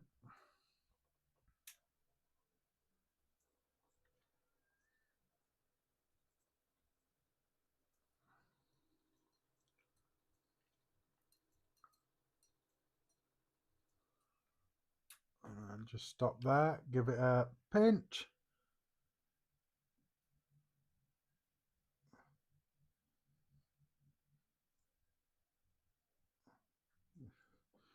Give it a pinch, set it up, get going again.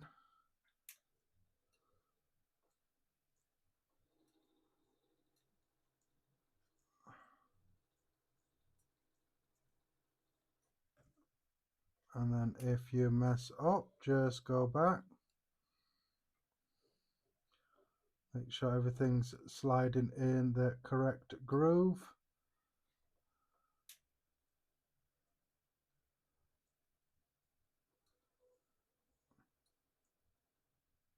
And then if you get any overlapping like that, not to worry.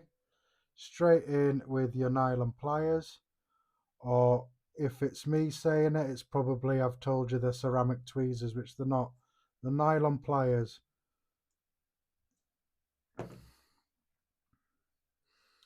Looking good.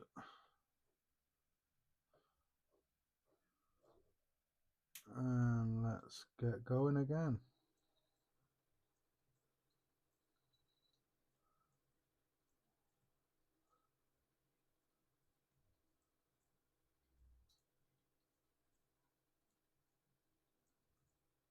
And after doing so many wraps, again, stop, pinch. It's very important to take your time and pinch. Let's get going again.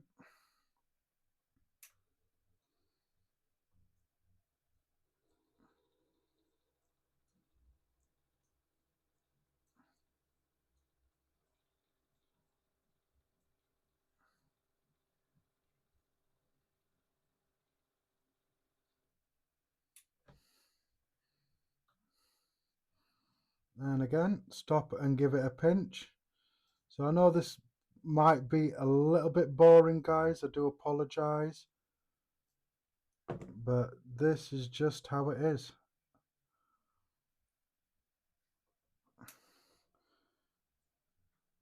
To achieve good results, you do need to take your time.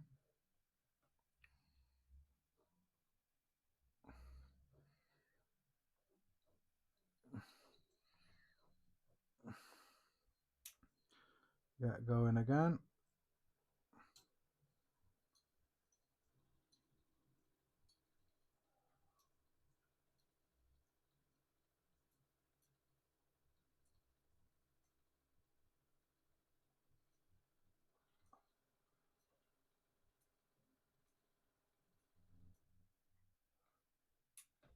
And there we are again.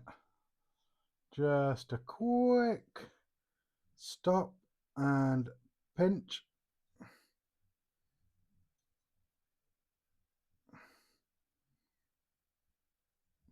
So if you're dealing with ribbon wire or staggered stuff, a pair of nylon pliers will definitely come in handy, and it won't mess up your wraps.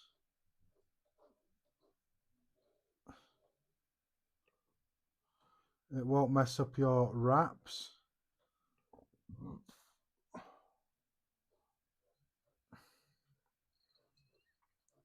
Than just using just a pair of metal pliers on there.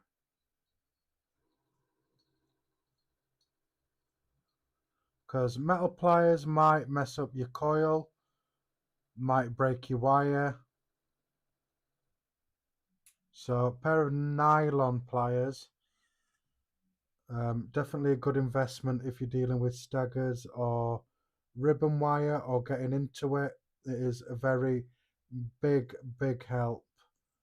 I just want to make sure that is nice. So we're nearly getting to the end. We're more or less 3/4 of the way through. So I do appreciate all of you that have stuck with the live.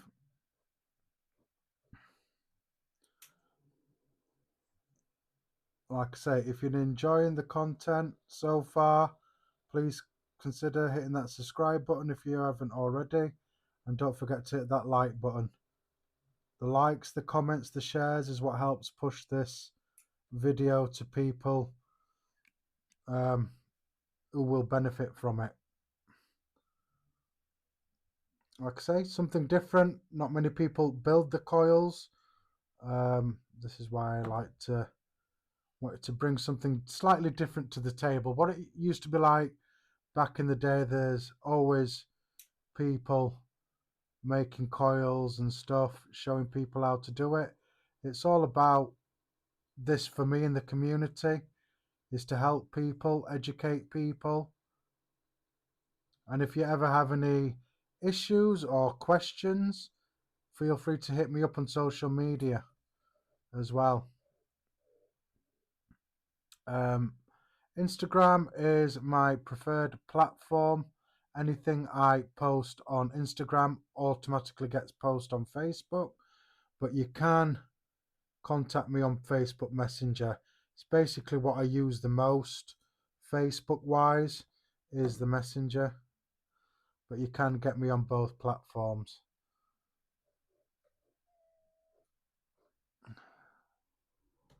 And move that over.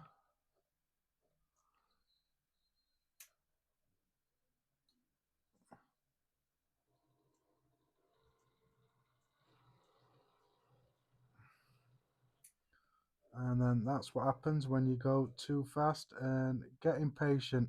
Anyway, it is for me anyway.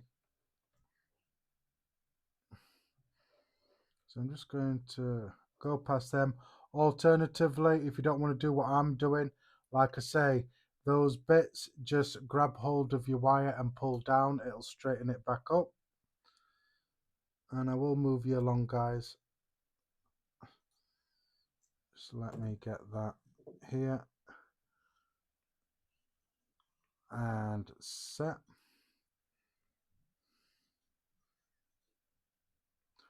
There we are. So as you can see, we're nearly getting to the end of our wire.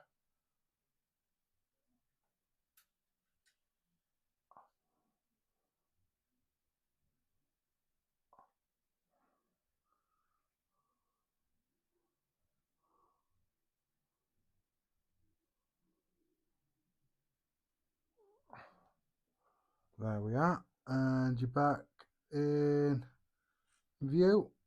So let's carry on again, guys.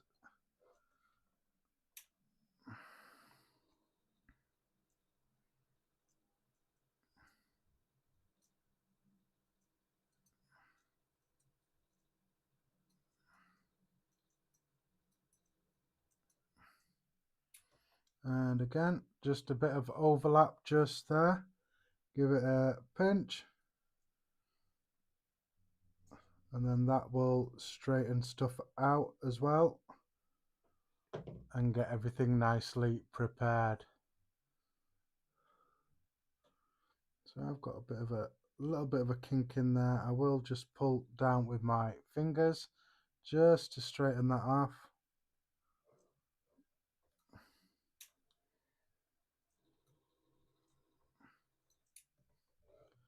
Angle is wrong.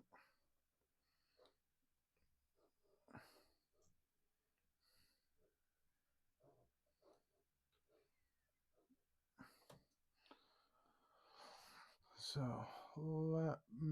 you're a bit out of focus, guys. I'll just get you focused in a little bit better.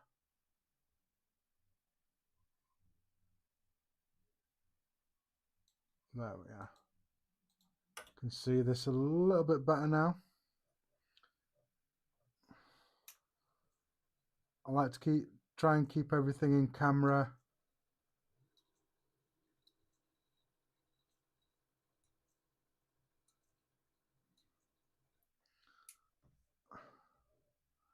And I know you can't see, but got a little bit of runoff on the end here, which is basically staggered coming off the end.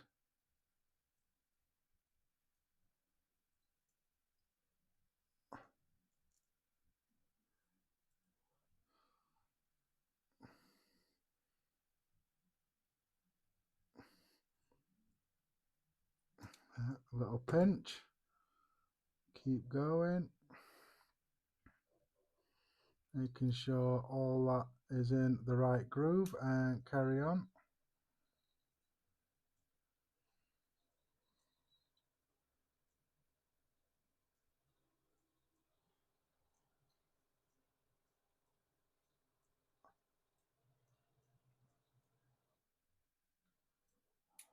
And again, a little bit of a pinch. Get going. There we are.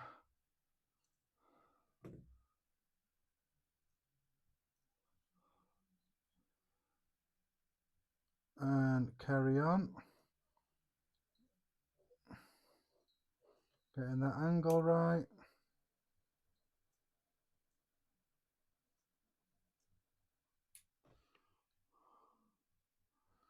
Yeah, getting that angle right.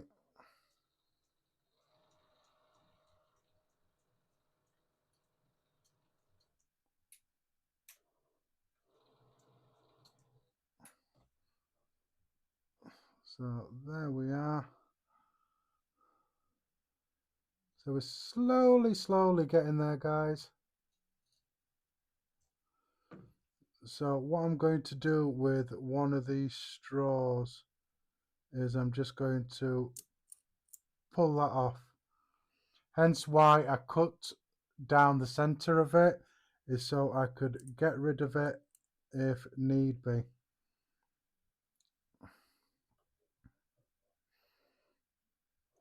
Which I do need to get rid of. And I need to have my angle right as well.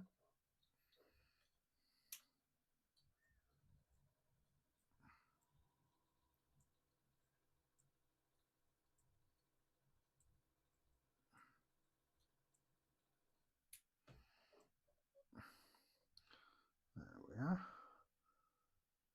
Get in there again. Give it a pinch. Making sure my wire is where it should be. Appreciate all you guys that are still here. Appreciate it.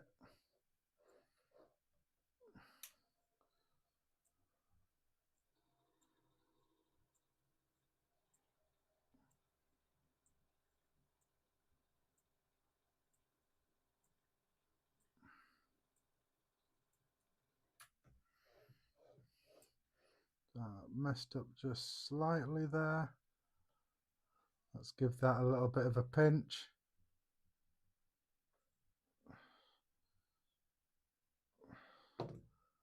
Pull that crease out just there. And like I say again, just give it a little bit of a pinch. That's what you want.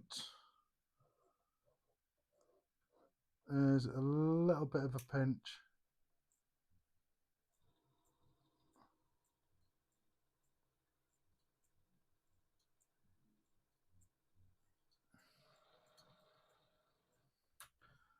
And like I say, when I start getting impatient and going quick, that's when I start messing up. This is why I always say, just take your time. It's so easy to get impatient and want to go quick and extra fast. Just take your time. I'm just going to do a couple of hand wraps where I'm just moving the drill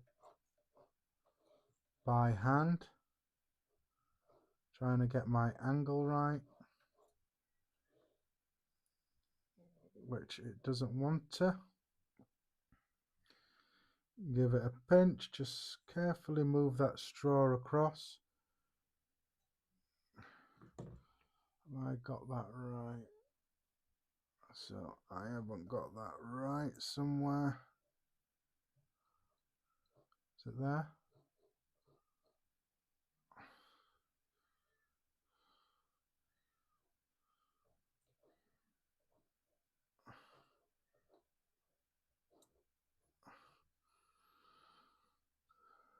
There we are. just needed to straighten that stuff out just there because I'd gone wrong. Making sure that's good.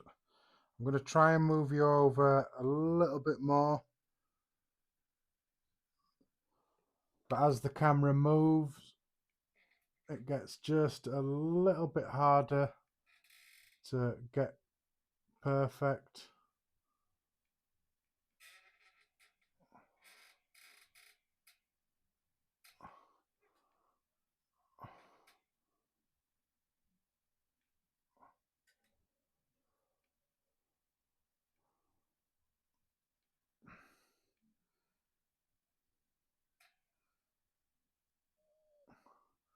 There we are, and carry on. As you can see, I am getting to the end. The end is just more or less here at the end of this straw. And let's get going again. So like I've been doing, I'm just going to do a few wraps by hand just to make sure my angle is good. And then as soon as I go fast, I mess up.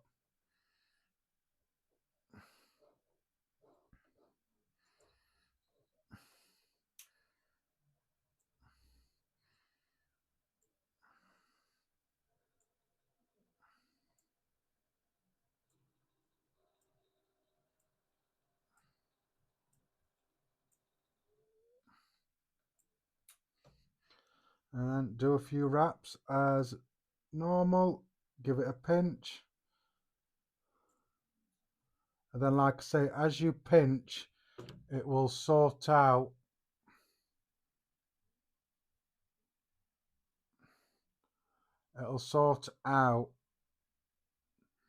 this section that you're doing here.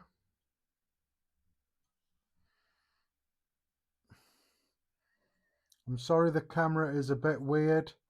It's just the way the angle is.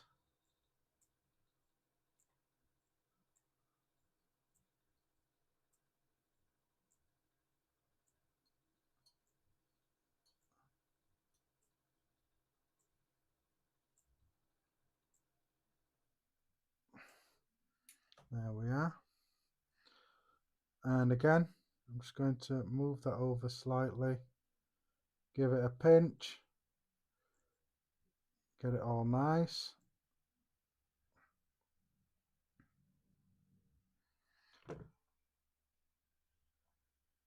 Move that over just slightly. Get that going again.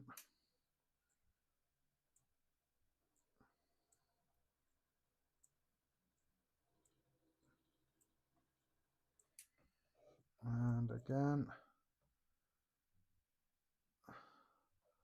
Just make sure that you're doing it correctly and take your time. I've got to get my angle right, which it isn't.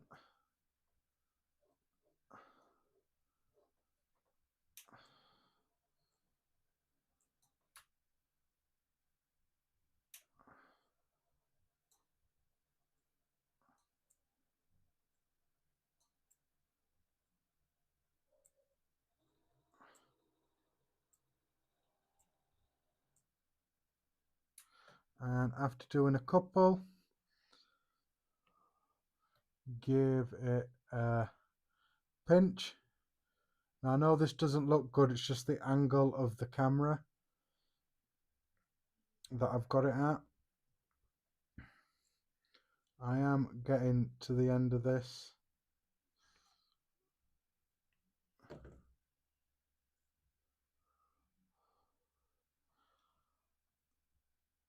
And my swivels are just a little bit too loose. So I'm just going to release my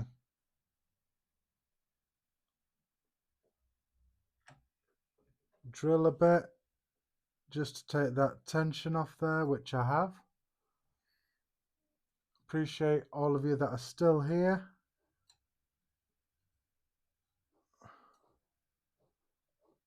There we are, and that works a bit better. I did get a bit of sag in my swivels there.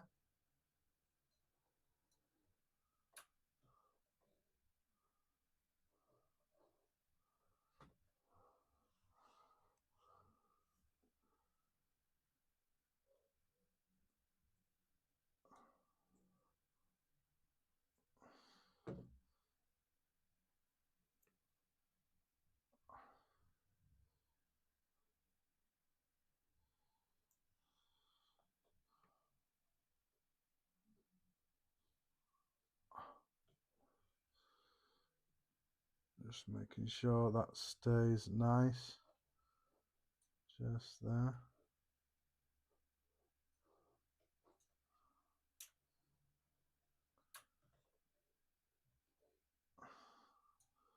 So what it looks like here,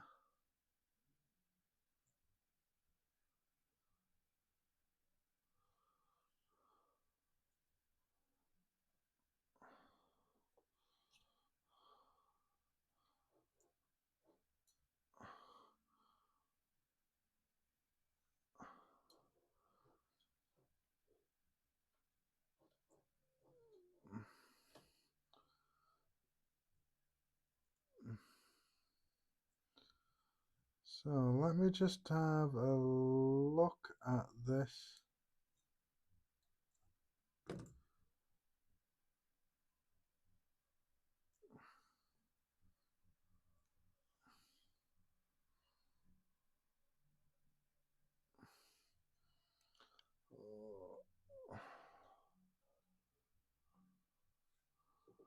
Right.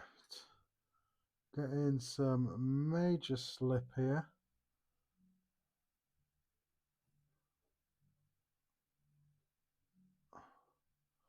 Right, so the slip is coming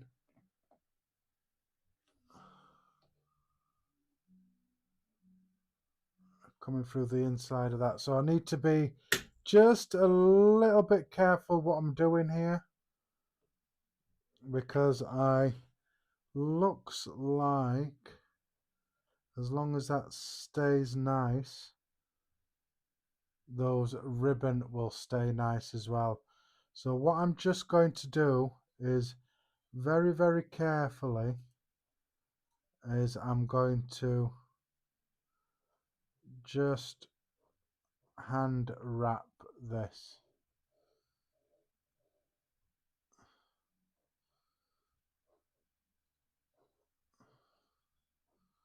Because what it looks like there is my ribbon is collapsed.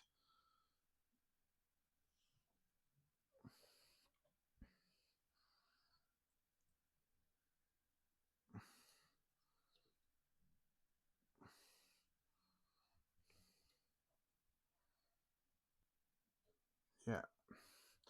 So ribbon has collapsed a little bit there, which is not what I wanted it to do. Just let me measure how much wire I've got here, and if it's enough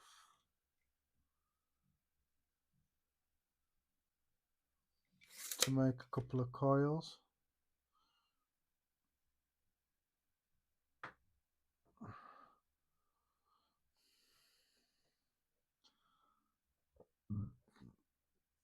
That has buckled a bit. So let me just see how much wire I've got there.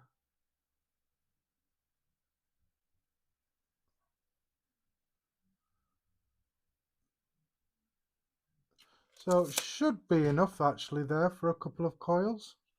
So I'm going to stop there because my ribbon wire just here is starting to collapse, and obviously I don't want that in the build. So I'm just going to snip that off there like that.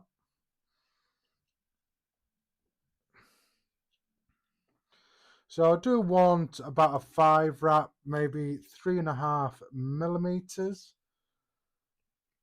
We'll see how we get on with that.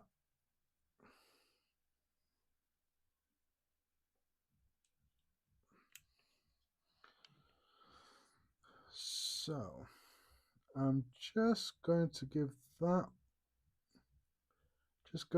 give this a little bit of a press all the way down, just to neaten everything up.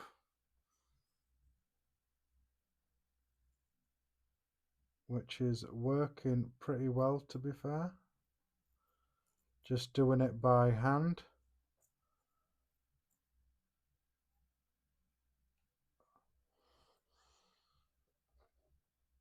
And all that does is just makes everything nice and tidy. So I have turned it round and doing the other side, just going down with my nylon pliers and just giving it a thingy like that.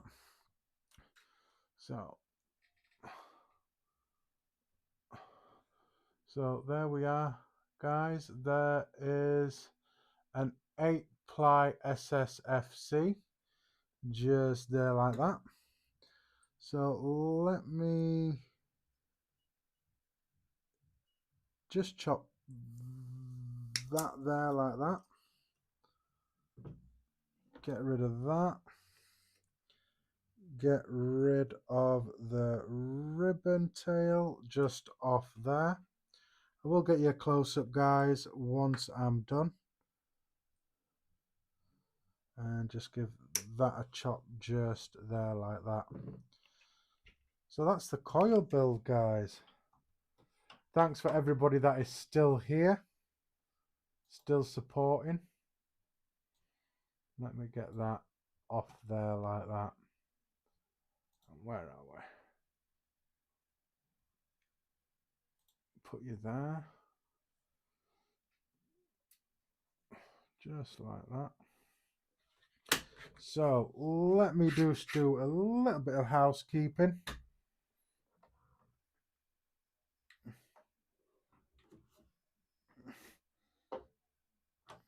There we are. Just move stuff about. Right, guys. Thanks for everybody that has been patient up until now. I do appreciate it.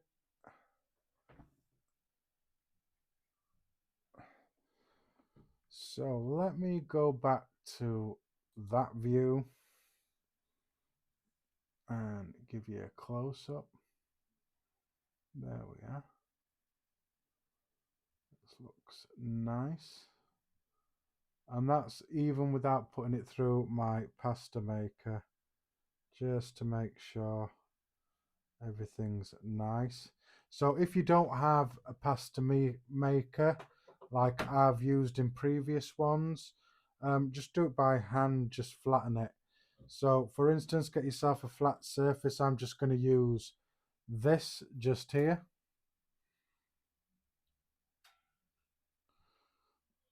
Just here like that. I'm going to put my piece of wire on there. Now you want something flat and smooth. I'm just going to use this.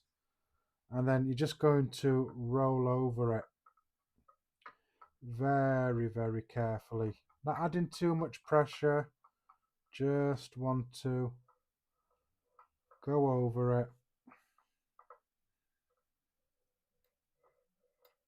like that. Or alternatively, if you do have a pasta machine, you can use a pasta machine like me, but not everybody has a pasta machine. There we are. And then once you've done that, flip it over and then do the opposite side. Just get you something. It has to be smooth. You can't have something that's got bumps in it that you're rolling over it.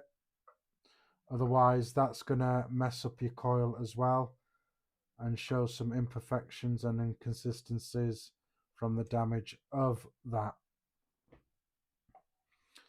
So like I say, if you haven't got a pasta machine, that's one way to do it. And I'll get you another little close up. There we are. So as you can see, it just looks a bit more prettier. Like that. Come on, Henry.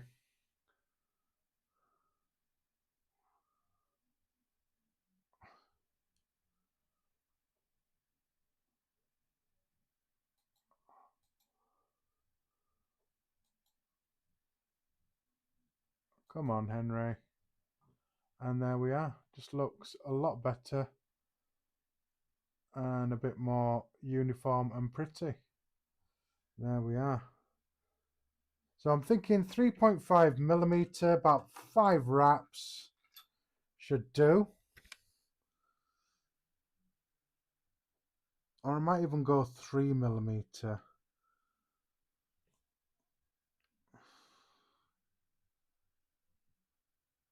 What do you think, guys? 3mm or 3.5mm? What do you think I should wrap this at? 3mm or 3.5mm?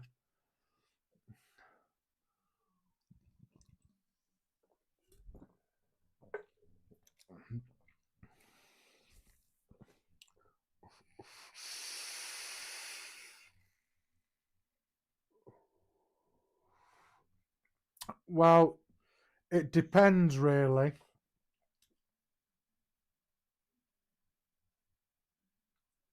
It could be going in something small, it could be going in something big.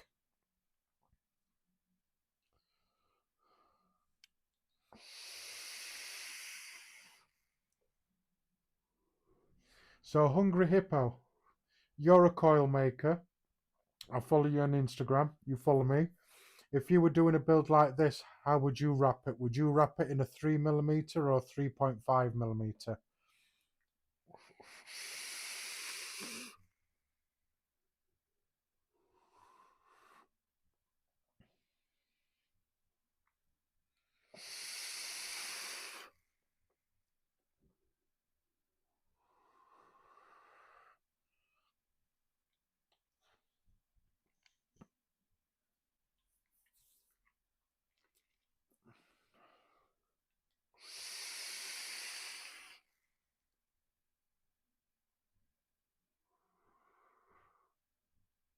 I mean, this coil is going to be low anyway, so anywhere between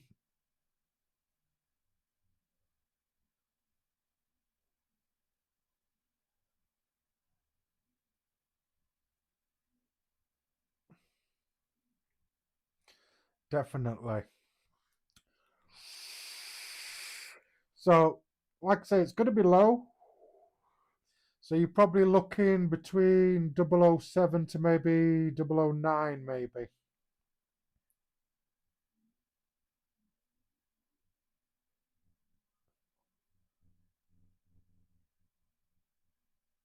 Yeah, that's what I was thinking more or less. So let's do a 3.5mm coil, about 5 wraps. So 3.5mm. I'm just using my normal Coil Master jig that I've had for years. And that's what I'm going to use.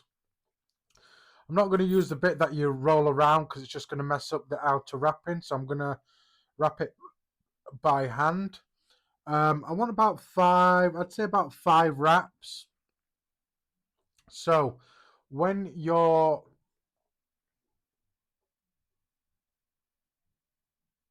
yeah, I've been like that at the moment. I don't know if you have Hungry Hippo, the Turnstone by Early Bird. That is my current favorite 30mm RDA.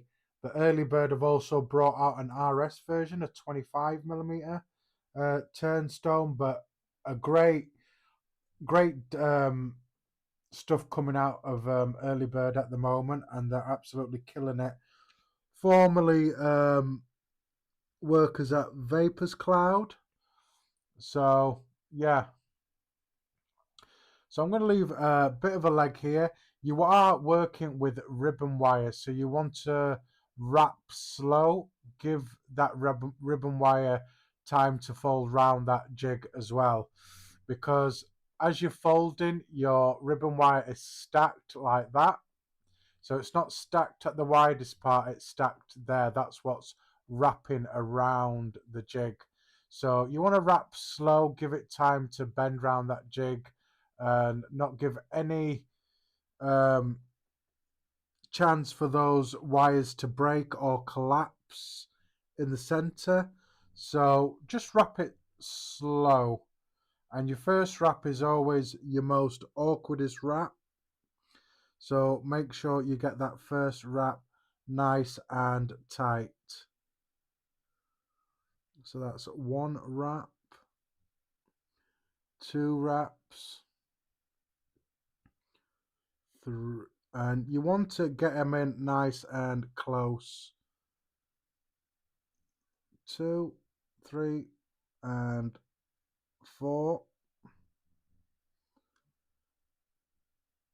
and 5. So they're not the cleanest wraps I've done, but then there's 5 just there.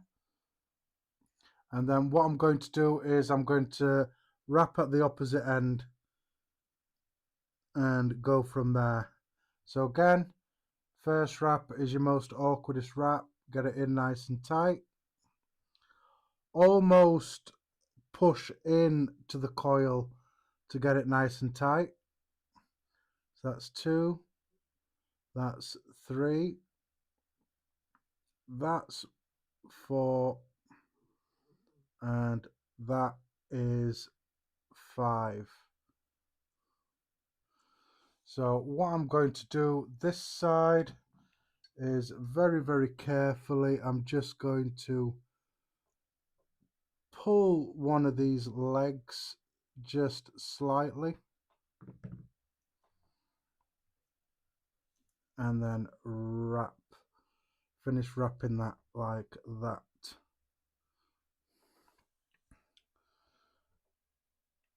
So there we are, 2 coils.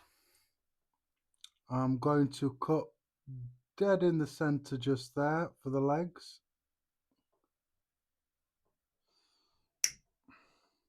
And then I'm just going to get rid of this end just here that I don't need. Boom. So there we have it, guys. We have 2 8-ply SSFC, which I always find weird saying, staple staggered fuse Claptons. I just used to call them staggered frame staples. So depending on what you want to call them. Let's get a close-up of these.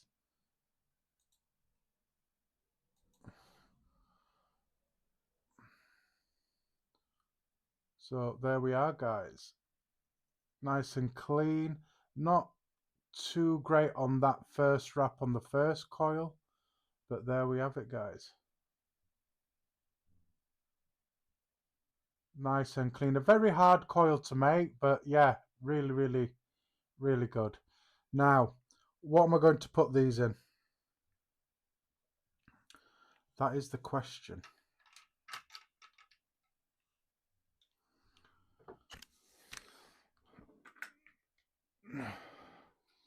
So, let me just whip this around and bring you guys up here and to me like that. Let me get you in close. There we are. How we doing?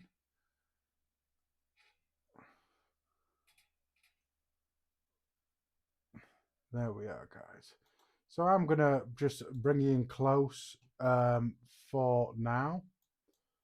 Just checking on a couple of things, making sure stuff is connected still, which it is.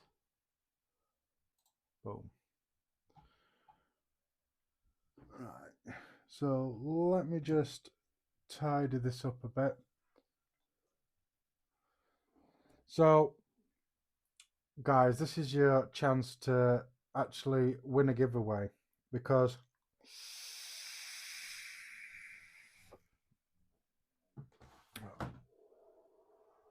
these coils that I've just made are not going into anything.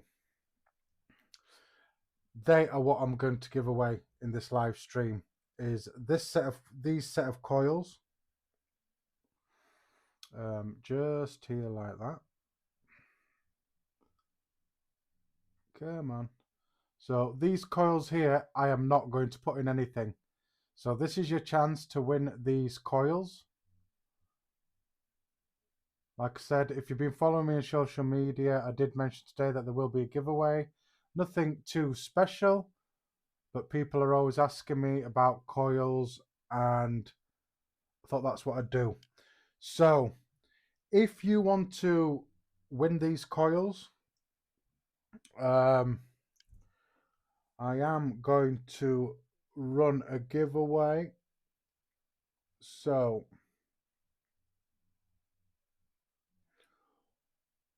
just make sure everything is good.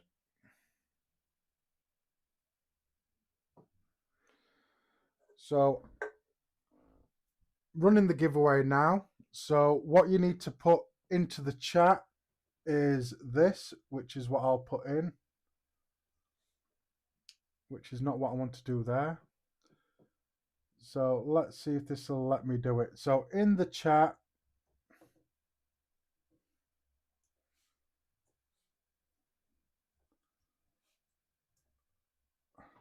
so I don't know if that's going to come through.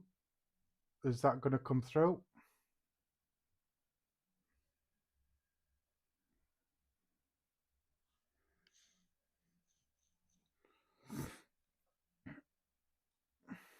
Or I'm hoping it's going to come through.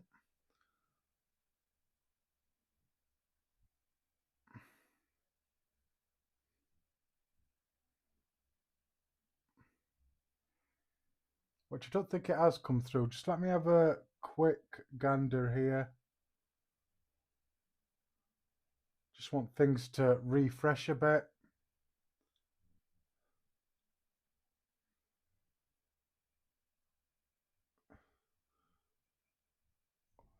Which it hasn't seemed to come through here. Let me try again. If not, I'll tell you what to write, guys.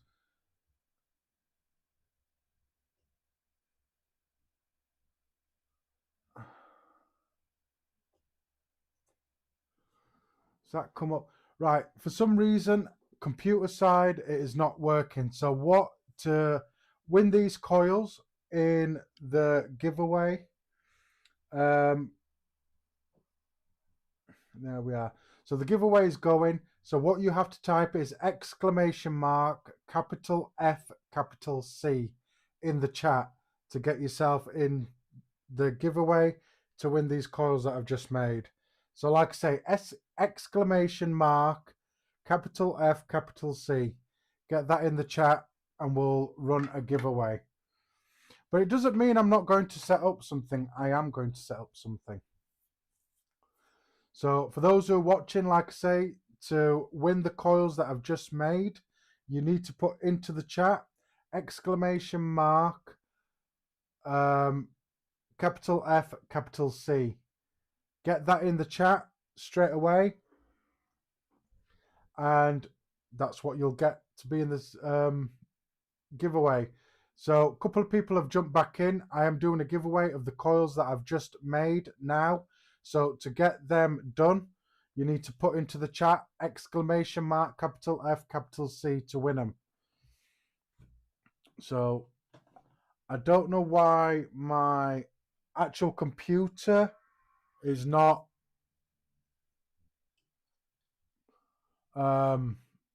playing ball, so I will just power up my laptop and see if that works a bit better.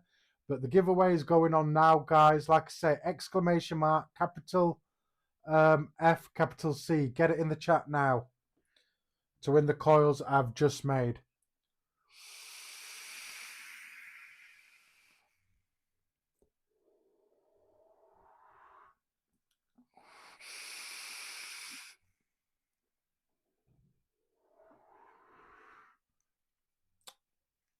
So let me just load this up. And for some reason, I don't even know if my chat is working either. So like I say, exclamation mark, capital F, capital C will get you into the draw.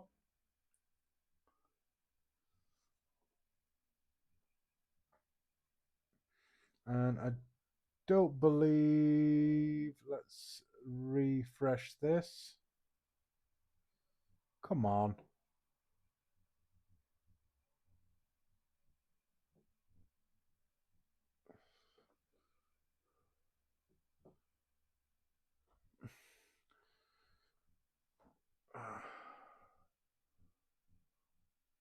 So I'm using Nightbot to do the giveaway. So like I say, to win the coils that I've just made on camera, exclamation mark, capital F, capital C, get it in the chat. So it is for UK and also abroad. If you're outside the UK, the only thing that I ask is you pay for postage and packaging. If you're in the UK, I'll pay for postage and packaging, but it'll be at the end of the month before I can get them out to you.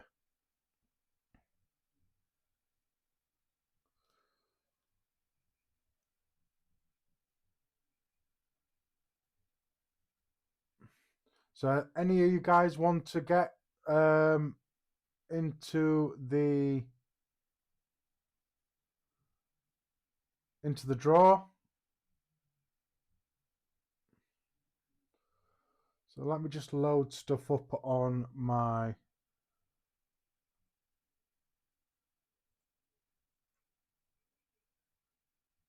laptop just here.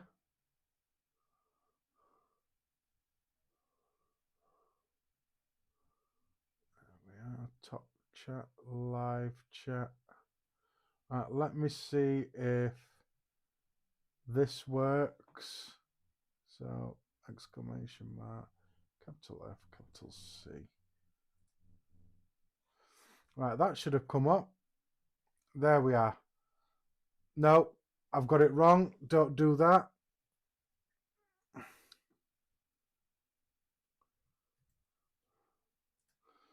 So that's what you want, guys. Not the one above. Remove. There we are. There we are. That's a bit better. Capital F, capital C for the giveaway for the coils that I've just made. So I'm going to let that run for a bit while I'm doing it.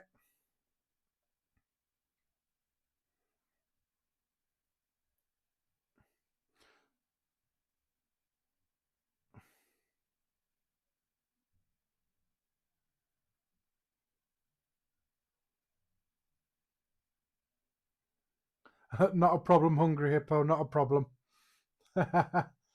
So like I say, guys, for the giveaway for the coils that you've just seen me made, those 8-ply SSFCs, get exclamation mark, capital F, capital C in the chat, and we'll let that roll again. We've just got one person in the draw so far. Get those in there, and we'll get building something else. So what I'm going to do, like I say, I am going to build something. So let me get you back. So like I say, guys, get in the chat, exclamation, capital F, capital C, if you want to win. If you want to win those coils that I have just made. There we are. And get there. So I did get some of these from Reggie's Coils. So I will be using these ones, these 5-core SSFCs.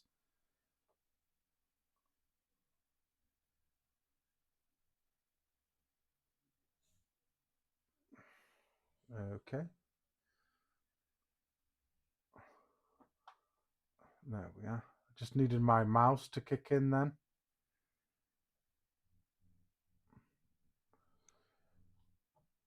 There we are, that's a lot better. My mouse went a little bit weird there. So I am going to be using some of these from Reggie's Coils. He did send me these to try. So if you don't follow Reggie's Coils or even tried Reggie's Coils, go hit him up. Ian Campbell on social media, Facebook. Just drop him a message and ask him. He does stags. That's what he does. SSFCs is what he does.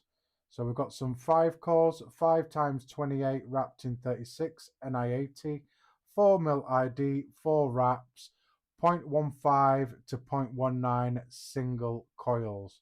But I'm going to be using dual coils as well.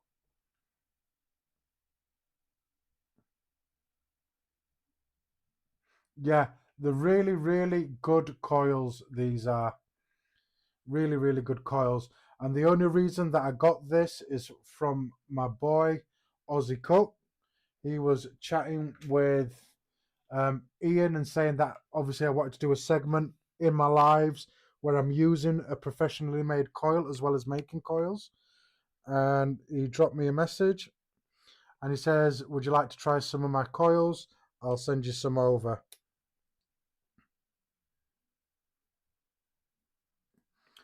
So these are 4mm ID, 5 core stags, 4 wraps. There we are.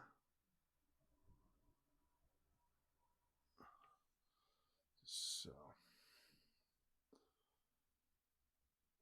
they are the stags just there. Beautiful, beautiful coils. There we are, 4 wraps, 4mm ID. So I'm going to be using them. So for this to fit in because of leg length, so like I say, leg width, so the width of the leg doesn't fit in all RDAs and RTAs. You need to have something nice and big with a nice big deck and big post holes for these to fit in. So hence why I'll be using an RDA this time around. So come on guys, if you want to get part of the giveaway, get that in, exclamation mark, capital F, capital C in there. We've just got one person that's taken part.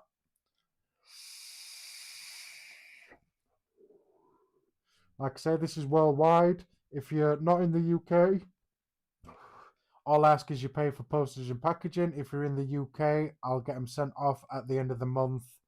I can't do it before money-wise.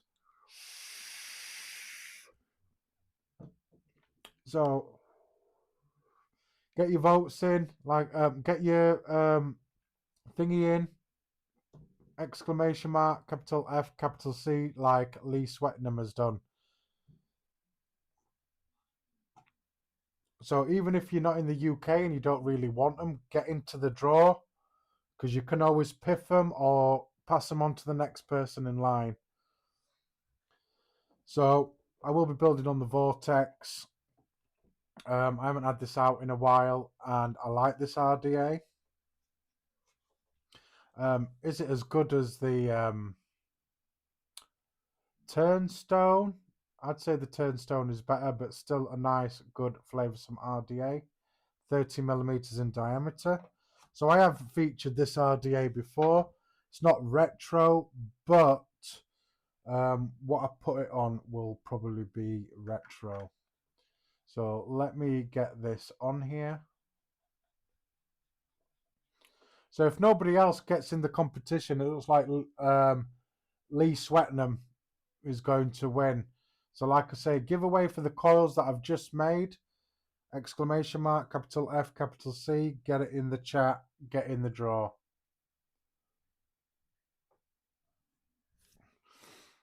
So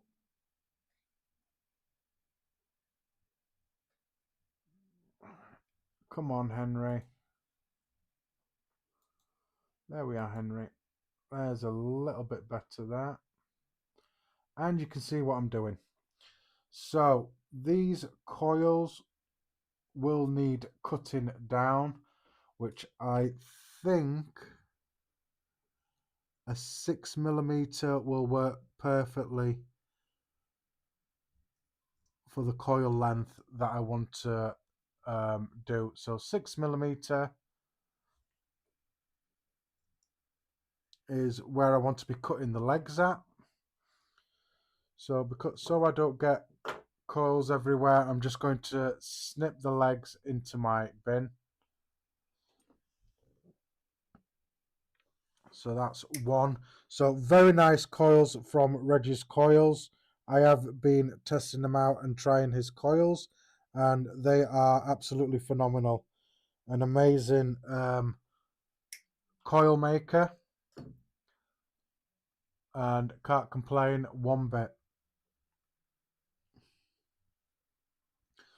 So just using my coil jig is just what I'm going to use to finesse that coil legs in there.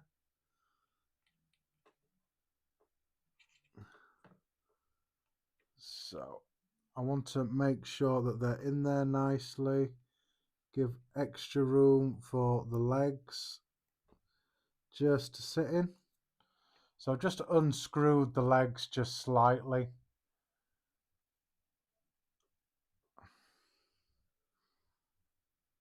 I'm just going to roughly clamp them down. I'm not going to smash them a bit. I'm just going to get them in there. So there we are. That's the first coil in. So what I am going to do is very carefully get this coiling jig in there, and then I'm going to pull up slightly. I'm going to pull up slightly, and then I'm just going to move that as close to the airflow for the moment.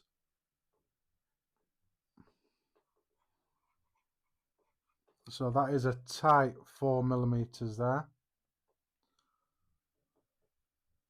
And again, 6mm is what I'm going to cut them at, which is perfect for this. And again, I'm just going to snip my leads straight into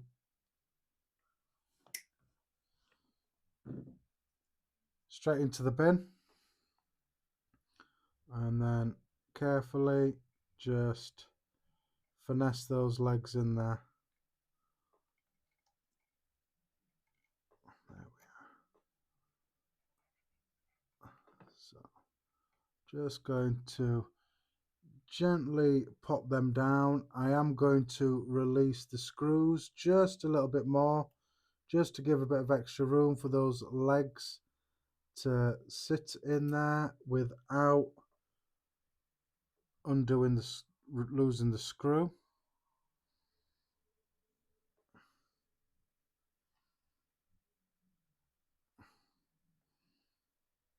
And again, just there like that, trying to stay in there. Don't forget, guys, giveaway for the coils that I've made, there's only one entry, so you're making it very easy for Lee Swetnam to win these coils that I've just made, not these ones that I'm installing. The coil build that I've just made. So you see what you have to put in chat: exclamation mark, capital F, capital C, like Lee Swetnam's done. There we are. So I'm just going to run that through there, my coil jig in there. Like I say, this is a very, very, very tight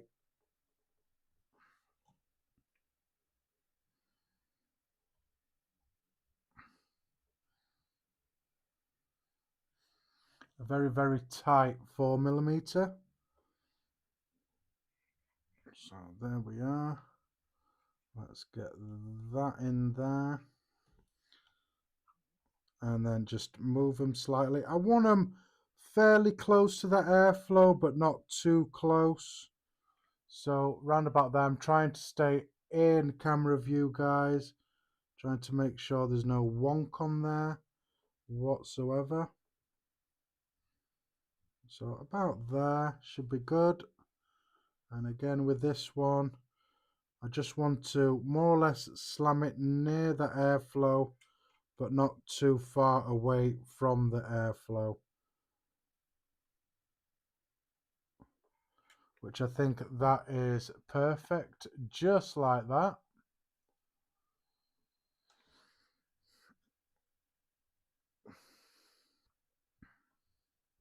So I'm just going to tighten down these post holes. I use this Allen key because it's a dead-on 1.5 millimeter and just fits nice and snug in those Allen screws. It is a perfect fit size-wise and doesn't round or anything, because it is a nice tight fit in that screw. I don't know why I always struggle with this RDA with the screws. There we are. So just make sure that that's nice and tight. Trying to stay in camera view like that. So that's nice and tight. Do any last minute adjustments, which I will do just like that. And that should be good as well. So let me cancel out my mod or zero out my mod. Is this a new coil? Yes. So resting resistance at the moment is a 007. Obviously I'm not going to be dry burning it at that wattage. I want to start nice and low. So about 20 watts, 25 watts to begin with, just to get some heat through them. And nice. So come on guys, is it only Lee Swetnam that wants these coils?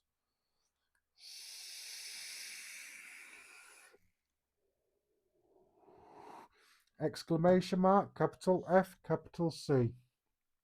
So let's get some power running through these coils. Like that. So 20 watts is where I'm going to start at. I'm just going to get some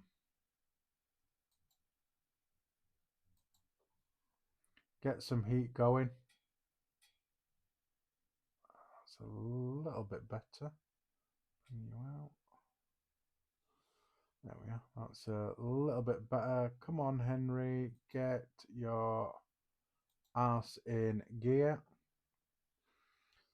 Let's see if I can get this focused just a little bit better.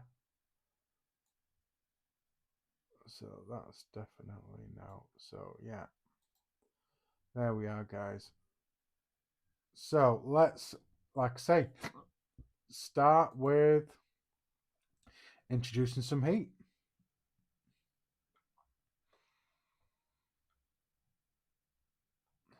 So there we are. Got some heat coming through there, as you can see with the vapor that's coming off these coils. So I'm just going to do some small thingy. I am strumming it, but I am strumming it with the side of my tweezers, not the end of my tweezers, so I don't mess up those coils. Add some more heat to them, keeping an eye on them. So I'm looking for hot spots. So if you're not familiar with hot spots, they're like little lightning bolts in your coil. So I'm going to bump it up to 30 watts. So I'm looking for hot spots which are a bit like lightning bolts, which is like what's in the middle of that coil just there. So I'm just lightly doing strumming. If you've got hot spots in the center of your coil, just roll your coiling jig through them. That can also help. Add some more heat to it. So I'm not doing anything extremely crazy.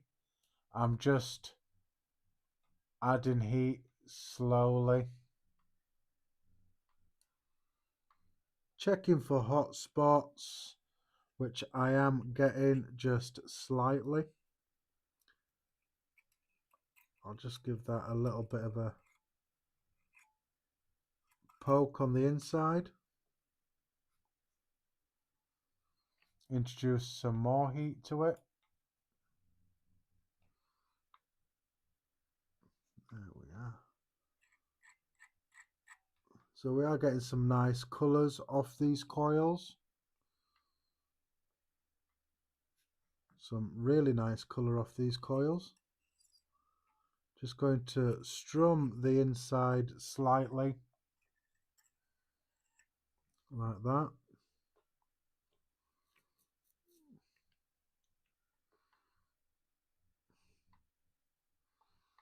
And introduce heat slowly. Got some nice colours going on there. There we are. Stuff's heating up just nicely.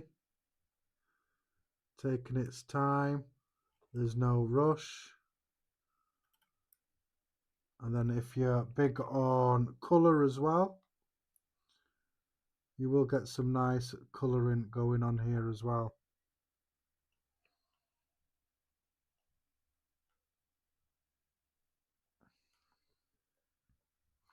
They're not looking too bad. A little bit of a squeeze or a pinch,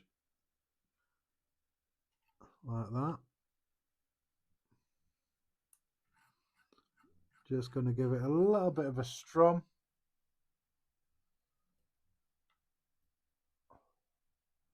Like that. Slowly working those hot spots out. Just going to quickly check the post holes. That's nice and tight. That one just needed a little bit more. So we've got some nice blues in there so far. Looking good. So now that I've got some heat through it, I am going to increase the wattage to 40 watts. Get some more heat going through that, which is what I want. Giving it a little strum. Working out any hot spots which it does have on the inside of these coils, which I want to work out. And I've got a hot spot just there. So like I say, if you're not familiar or you're new and don't know what a hot spot is, it's like a little lightning bolt where most of the heat goes. And you just want to work them out like that. That's going good. Go up to 50 watts. Get them in there, give it a little bit of a strum. That heat is looking good and they are looking nice. Going to increase that wattage up to 60 now. Giving it a little bit of a strum. Got a hot spot on the inside just there. There we are. They're starting to look good and nice. No hot spots on that coil, but there is one on this coil. Again, just run your jig through it if need be.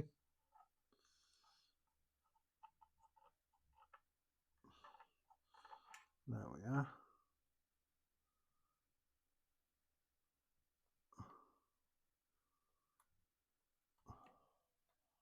They're looking good. are starting to look good. No hot spots on the inside. I'm going to bump it up to 70 watts. Get a bit more heat through them now. They're looking spectacular. Amazing coils from Ian. And like I say, if you don't follow Reggie's Coils or follow Ian online, go hit him up because he's got some amazing coils. A couple of weeks back, I used one of his small ones that he sent me, and I've got it in here. I am still using it. It just needs re-wicking. But yeah, 2-3 weeks on, those coils taste as fresh as they did when I first started vaping them. So I'm looking forward to trying these. So let's have a quick look there. They're heating up nice. So I am going to run it at 90 watts like that. And they look perfect like that. That is brilliant. So whoever's in, if you're interested in the coils that I've made in this stream, which are these ones, 8-ply staggered fuse Claptons, get your exclamation mark FC in the chat to be in the draw to win them. The only person that's taken part so far is Lee Swetnam, so you're making it easy for Lee to win these coils. So yeah, these ones that I've just made, get your exclamation mark FC in the chat if you want to win it. Like I say, there's only one entry, which is Lee Swetnam, which you're making it extremely easy for him to win. Right, guys, I'm just going to have, while these are cooling down, I'm just going to have a quick break, get myself another energy drink and stuff like that, and I will be back shortly.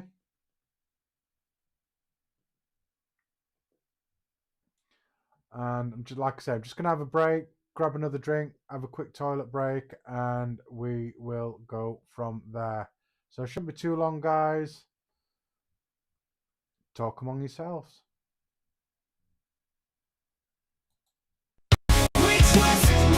It gets more than a game. Coils tight, flavor on blast, living that vape life, building fast. Maximize, we keep it lit. Clouds so thick, we never quit.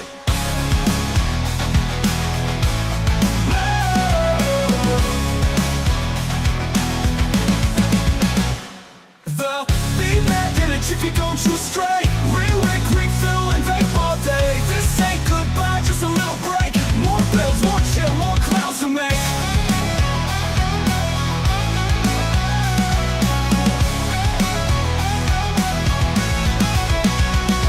Max or mods, we keep it lit. Clouds so thick, we never quit. Beat back in a jiffy, don't shoot straight. Re-wick, refill, and vape all day. This ain't goodbye, just a little break. More bills, more chill, more clouds to make.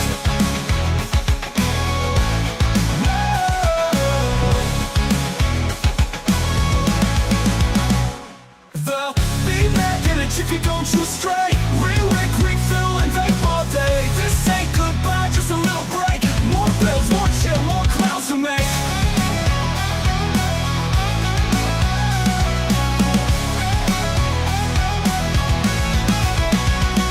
Max or mods, we keep it lit. Clouds so thick, we never quit. Beat back in a jiffy, don't shoot straight. Re-wick, refill, and vape all day. This ain't goodbye, just a little break. More bills, more chill, more clouds to make.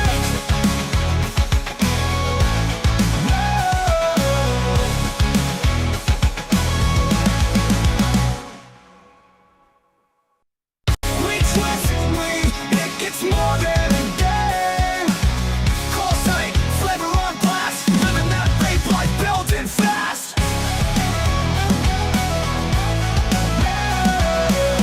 Maximize, we keep it lit. Clouds so thick, we never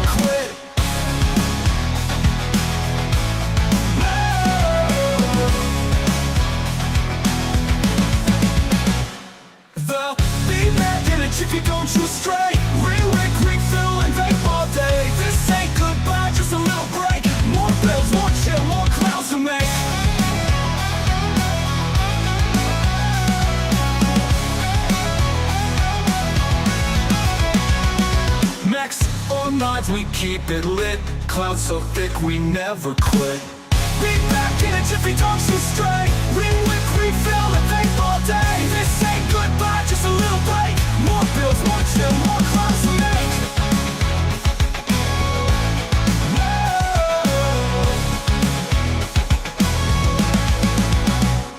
The be back in a jiffy, don't shoot straight. Rewick, refill, and vape all day. This ain't goodbye, just a little break. More bills, more chill, more clouds to make.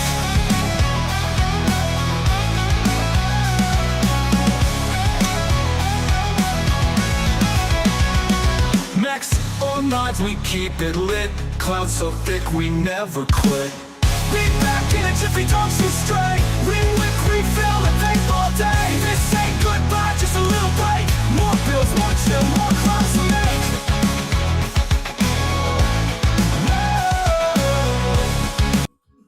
That guys, thanks for waiting, thanks for being patient. I appreciate it.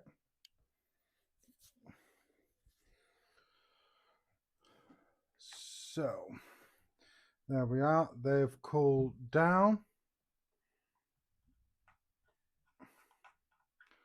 Thanks for waiting, guys, and being patient. I do appreciate it.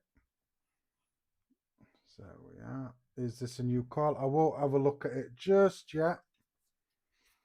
So, just cracking open another little energy drink.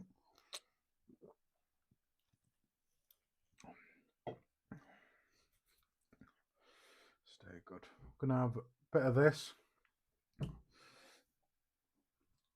So I do use dripper and pipette bottles, and this is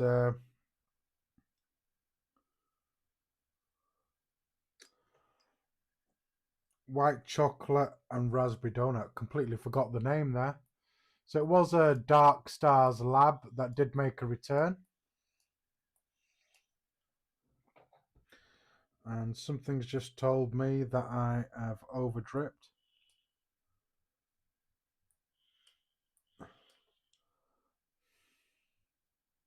So yeah, I have. Ouch.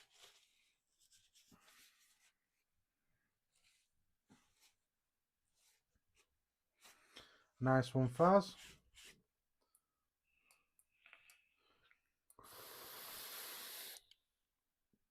Yeah, definitely over dripped on that. Wow. Rookie mistake, rookie mistake.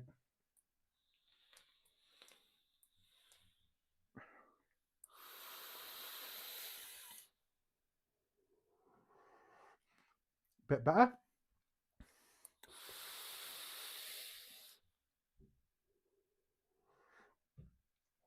That tastes good. If you got my last week's stream, you realise that I found this recurve in my drawer.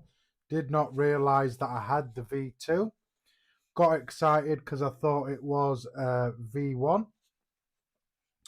But it isn't. It was the V2, not the OG recurve. So because I've got quite a few Watofo boxes, I thought it was a box of something I already have, until I looked on the side and realised it was a recurve.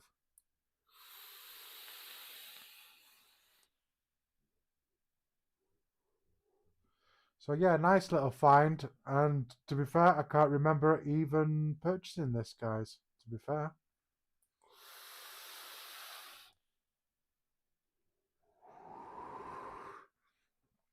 That's nice. That white chocolate and raspberry donut is really nice. I'm not really a white chocolate fan, but yeah, definitely is a nice one.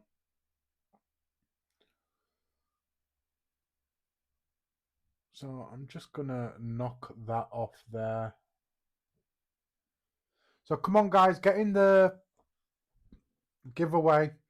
Lee Swetnam is the only person that's entered and is likely to win so far. So exclamation mark, F, capital C.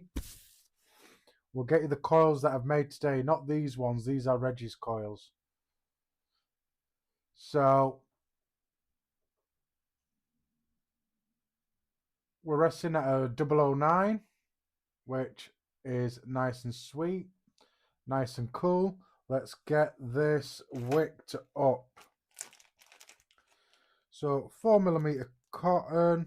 This should be enough for both. This is just Muji cotton pads. So this is one that I've been using. If you pull a pad out, there is a top and bottom layer, hard layer. Just peel them off. And since I've started seeing YouTubers splitting their cotton like this, I've started doing it because it does actually work. Helps with that wicking as well.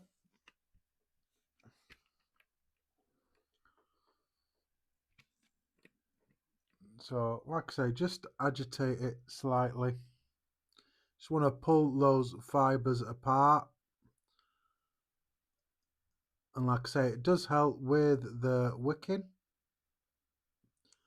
Just agitating those fibers helps the juice flow through that cotton. Nice. So like that, you just want it more or less see-through.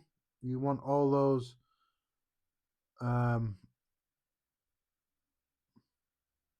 fibers agitated like that. So let me just roll this up.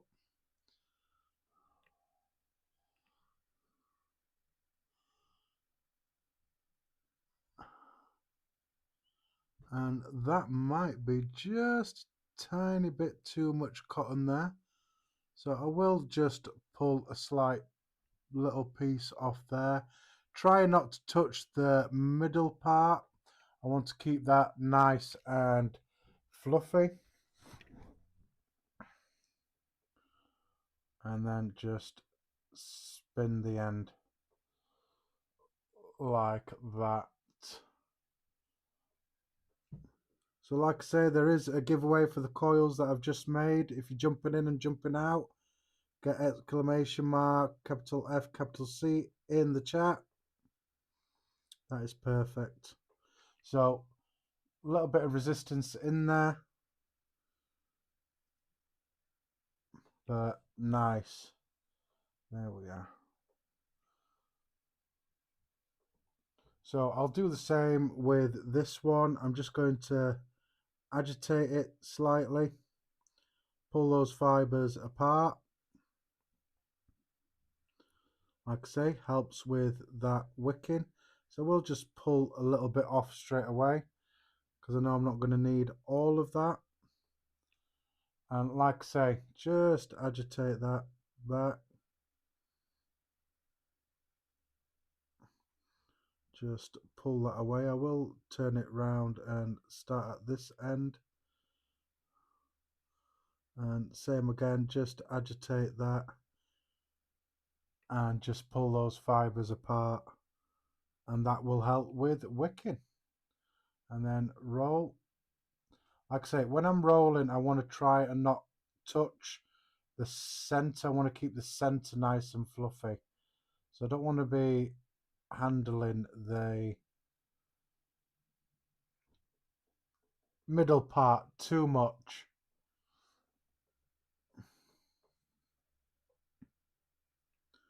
Let's get that in.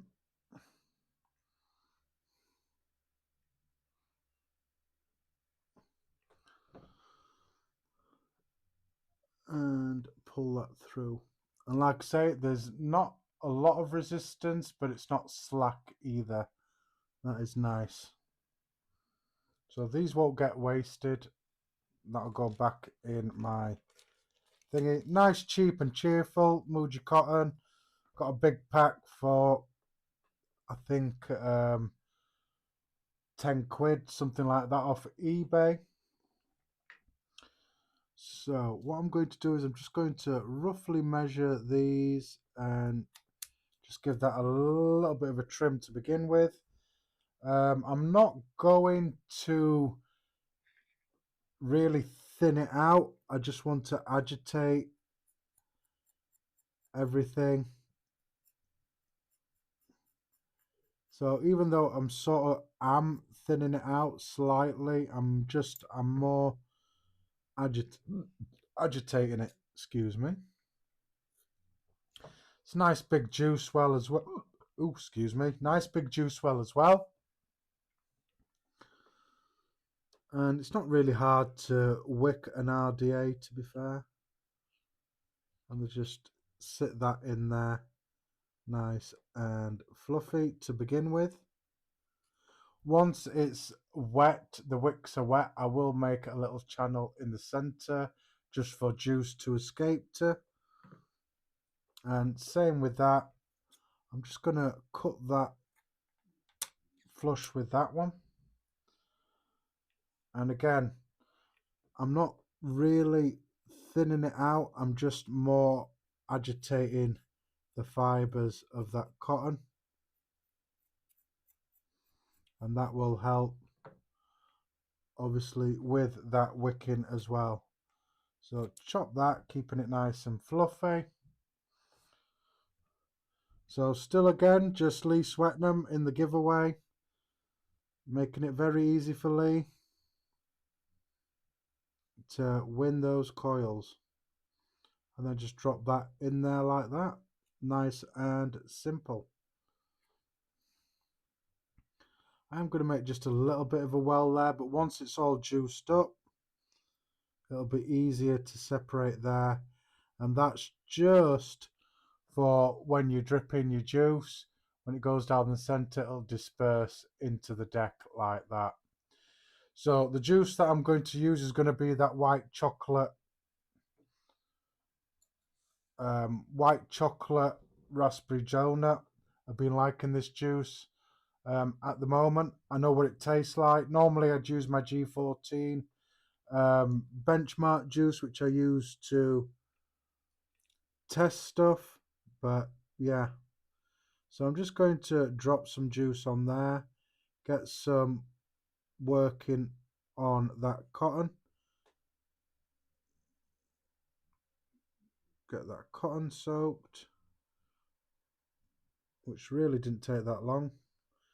So I'm not going to prime it at 80 watts, I'm going to bring it down to about 30 watts just to prime those coils and get them saturated. So I am just going to gently pulse those coils just so the juice goes into them.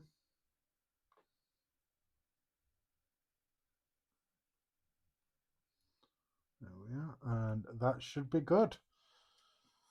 So now that's all juiced and ready, easy to obviously mess around with. I'm just going to put a little separation here.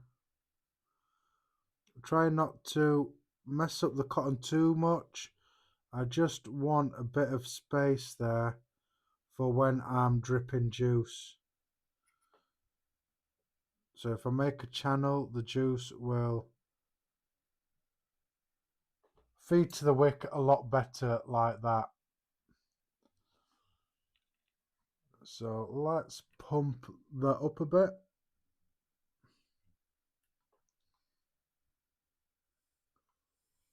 And we've got vapor.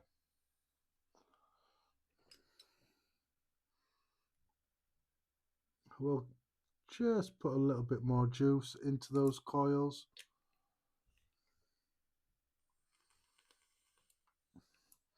That's looking good. Vapor's just there. Now let me put the top cap on.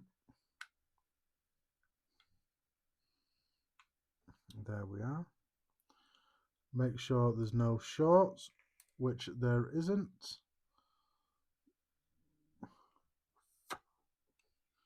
That's completely closed.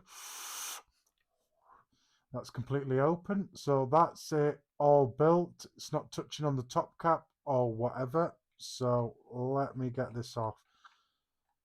So I know the RDA is not old school or retro. but I am going to put this on a big boy. Is a clone, so I'm sorry if I offend anybody for showing you a clone or having a clone.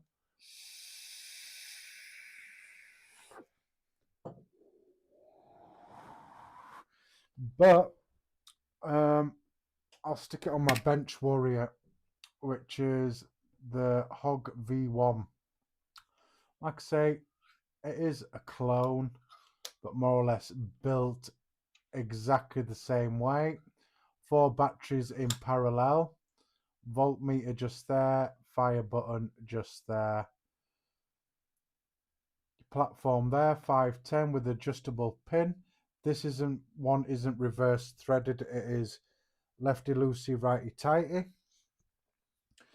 For that, so let's get some batteries. I do have these batteries on charge ready.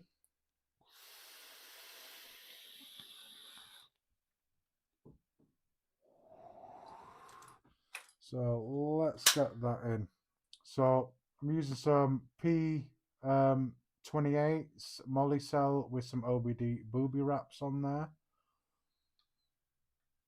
So use married batteries if for stuff like this. So I've got 4 batteries all married together, and I just use them in this mod basically because this is the only mod that I've got that's a quad parallel. So these batteries just get used in this mod. So like I say, use married batteries, don't separate them, keep them all together so they work together, discharge together, charge together. And I do mark them with A, B, C and D on there, and then every time I put them in there, I rotate them one. Just to make sure everything's draining as it should. Let's check. 4.16 volts coming from there, that is good. 4.16, 4.16. So let's get this one on there. I want to make sure, do I need to adjust? So I do need to adjust a little bit. So I just need to adjust that down just a smidgen. Just so this RDA touches, which is just a slight bit too much. So I'm going to quarter turn that and get on there.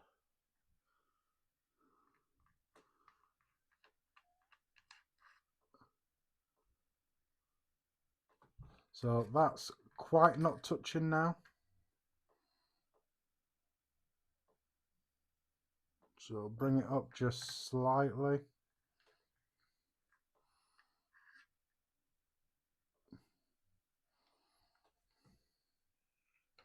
There we are, and we have connection. Perfect.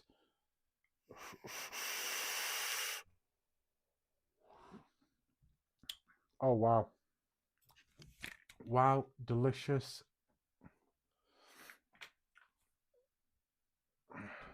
So just going to get you back to FaceTime.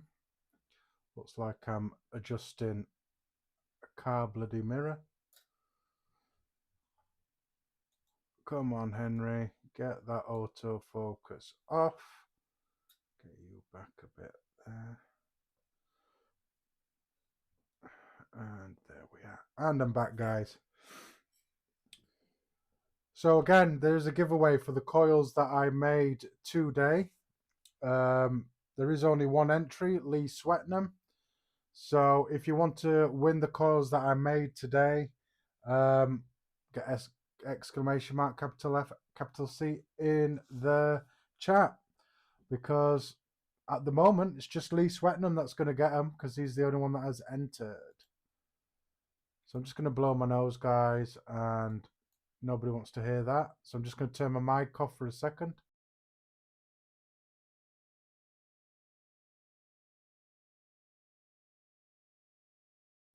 And I'm back, guys. Right, so the Vortex on the Hog V1 clone. I've got some of Reggie's coils in there. Reggie's coils, and they are the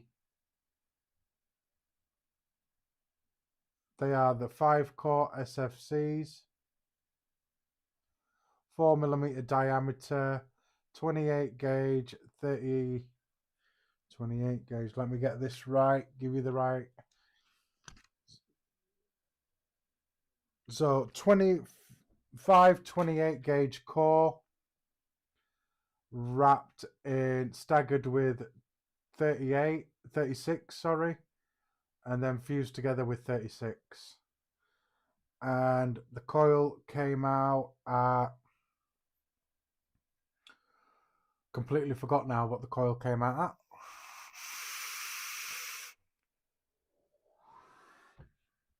Nice. So let me just check the resistance again. Completely went out of my head, that resistance.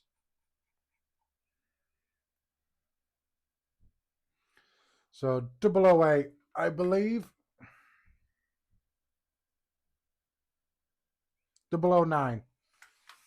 So reading that at 009 for the dual coil.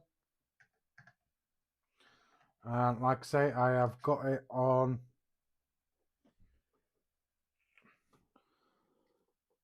the OG Hog quad parallel clone, I'm afraid. Let's give this a 2. Airflow fully open.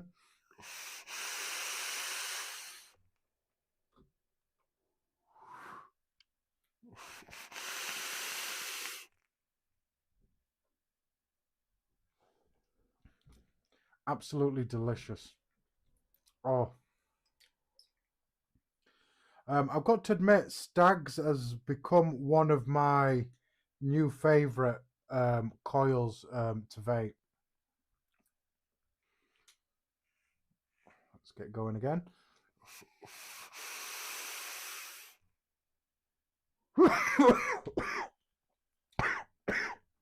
Excuse me. Do you even vape, bro? But yeah, that one is nice. That energy drink does not go with that juice. Oh.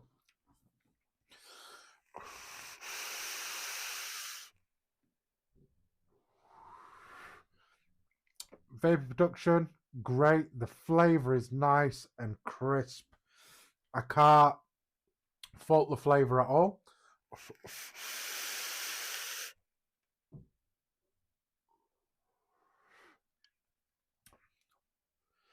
Wow. So the juice, I'm getting more of the raspberry and the doughiness of the donut, and that slight aftertaste of white chocolate. So it does make a difference whatever coil that you're making, whether it's a ribbon build, a staggered build, an alien. You will find different coils will give you different notes to certain juices. Excuse me.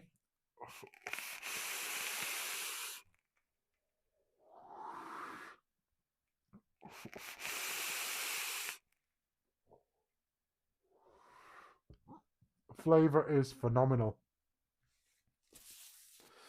So guys, let's have a little bit of a talk. I'm going to give you guys a chance to win those coils that I've made today. There's only Lee Swetnam, so at the moment he's the winner so far. So coils that I make on my live, a lot of people will ask me, obviously on my lives and on social media, if I sell coils, or I should sell coils, or they want to try my coils. That's something I have got and I'm thinking about in the pipeline to maybe start doing coils and selling them as a side hustle. I'm just putting feelers out there at the moment before I commit to doing something. Hence why I'm just doing a giveaway, a random giveaway of the coils that I've made today. Like I say, I am thinking of making coils, but there's a lot to go through it, sorting out what coils that I'm going to be doing, stuff like that, coils that people might suggest. So if you're watching this or watching this on the replay, comment what sort of coils you might be interested in me doing, providing that I can make them as well. Not so much MTL, because I don't really have the wire to do MTL builds, and I don't really vape MTL builds. It's more of your aliens, Fralians, SSFCs and stuff like that that ohm really low, round about 0.1-ish lower is where I normally vape at. So they're the sort of coils that I'm going to be making. I'm going to be sticking more of the sub-ohm or super sub-ohm builds that I want to do. A lot of people like that. They use bigger tanks and stuff like that. Doesn't mean that all my coils that I'm going to make are going to be massive as well. I will definitely start doing your standard aliens, your 3-core aliens and stuff like that. I'll do, and your staggers I'll do, but then also offer obviously SSFCs, SFCs and stuff like that. But like I say, I'm just getting the information out there at the moment.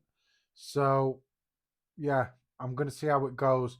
It's not going to be something that I do straight away, because obviously I'm thinking about what I need to do and what I need to do it. There is a couple of people that have been bugging me for ages, which I'm just going to send you guys some coils to try, give you a little taster of them. You know who you are, because I spoke to you privately, so you know who you are, that I'm going to be sending some coils to anyway, regardless, that I've been promising you for weeks and probably months now. I will eventually get round to getting them out to you. But like I say, I thought, I haven't done a giveaway. I'll do a giveaway of my coils, get people to try them, see how it goes basically. But it is basically in the pipeline that I might start doing coils to sell.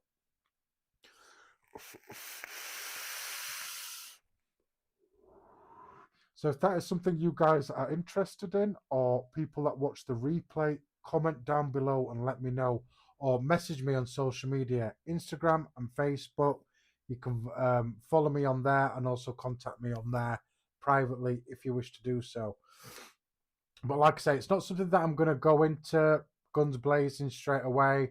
I'm going to find out what interest I've got, because there's so many amazing coil makers out there, some abroad, some in the UK where I am, which are good friends, and I've learned some tricks off them as well and asked their advice as well. But yeah, there's loads of amazing coil builders out there. That's what's sort of like making me think, should I do it or shouldn't I do it? Because there's loads out there. But like I say, a lot of people have been asking me about my coils, so it is something that I'm contemplating and thinking of doing.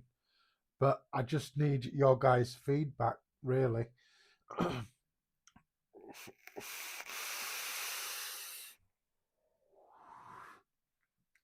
Them coils are gorgeous. Really are gorgeous. And it sounds weird, but I can tell it's more or less night and day.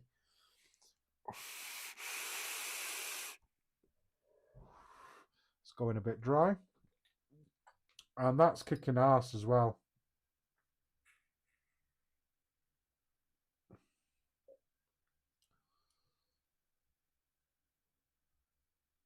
So guys, is that something you would want me to do? Start making coils, start selling them? Would you like to try my coils? Let me know. Either on comments, social media, private message me. Let me know. Like I say, something I'm not going to commit to straight away. I want to know what the interest is as well. Some of the people that obviously on today, Hungry Hippo, he's one of them. He makes coils for a living as well.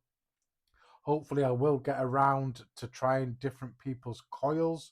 It's just having the money and stuff like that. So if you want to in any way support the channel in any way, you can also buy me a coffee. There is a link flying about in the chat from Nightbot. If you've missed it, there's always the links to my social media and buy me a coffee links in the description of this video. Any donations that you make will go back into the channel, just to bring you better content. Like I say, I've been trying for ages to try and get well, not buy, but start subscribing to this app that I'm doing. Hence why there's no watermark here at the bottom, no more, and it just gives me a bit more leeway. Lee Swetnam, I'd say go for it. Yeah, true. Don't store myself under, which is not what I'm going to do. I mean, easier builds are easier, that I can whip them out really quick. I can do builds a lot quicker off camera than I can do on camera. And it's not because I'm explaining what I'm doing as I'm doing it. It's just that for some reason, I think it always happens. If you're on camera, you make mistakes easy because you're concentrating too much. But off camera, I can whip out some coils in about 10-15 minutes, depending on what coil that I'm making. So Lee, at the moment, it looks like you're the only one in the draw so far. So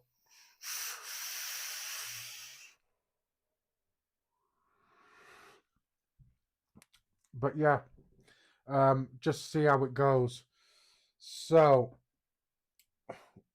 what can I do, really?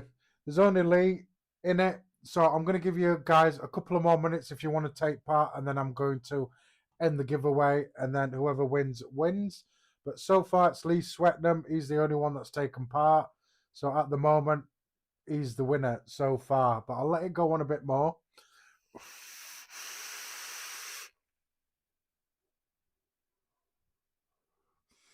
And vaping is my passion. I've been making coils for over 10 years now, personally, for myself and friends and stuff like that. And over the years, people have said you should start selling coils. It's just something I've never really gone into, because, like I say, there's loads of coil makers out there that do amazing job and people like the coils. So it's just a matter of whether to do it or whether not to do it. See how that goes anyway. But yeah. Oh, it's been a long week for me, guys, and a long day. Not even prepared.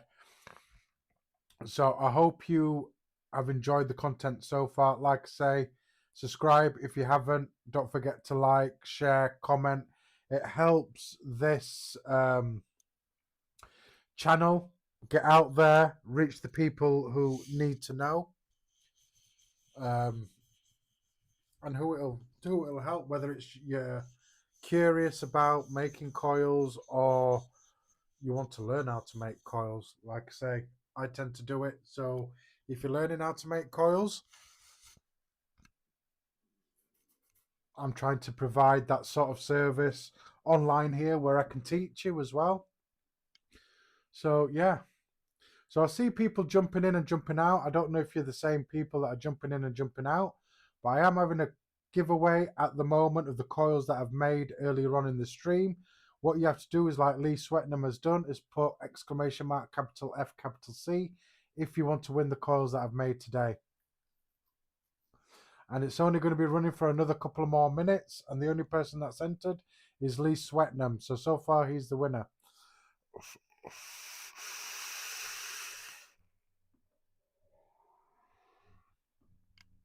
Reggie's coils, excellent. Like I say, hit Ian up, Ian Campbell on Facebook. And like I say, just drop him a message if you're interested in his coils as well. I want to try his coils. So I've got some 5-core stags in here, and it's only now at 009 for dual coil, 4mm, 4 wraps.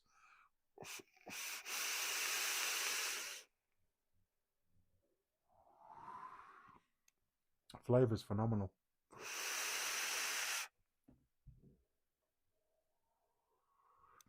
So as the weeks go on as well, I will be doing different things as well. Here in the UK, we've got that tax coming in October. So next couple of months, I'm going to be stock buying VG, PG, Nick and concentrates. So that might be another thing as well. that I'll start doing on my lives as well is mixing some juice. Going to blow my nose again, guys. So I'm just going to mute my mic.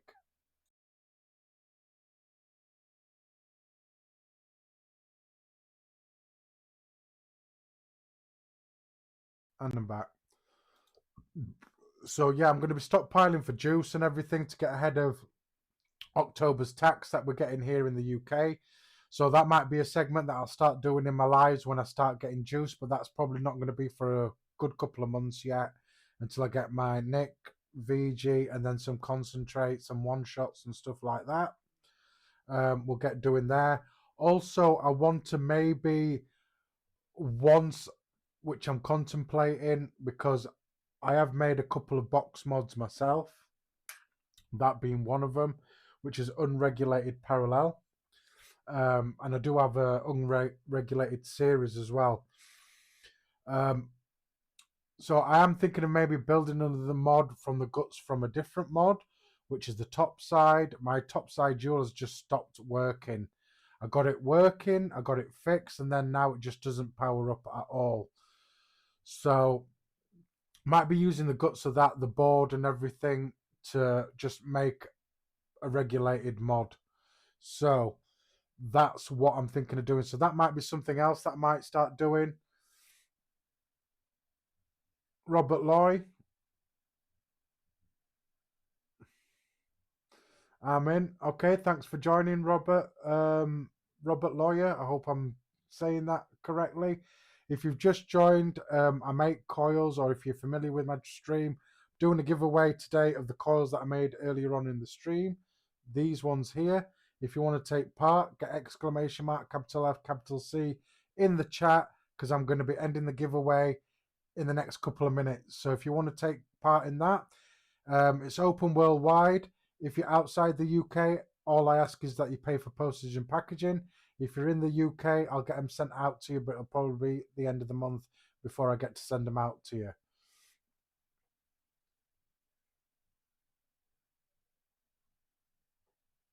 Oh, Philadelphia. I appreciate that, Robert. All the way from Philadelphia, eh? Wow.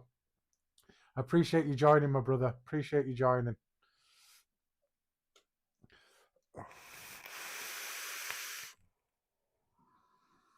So definitely kicking ass.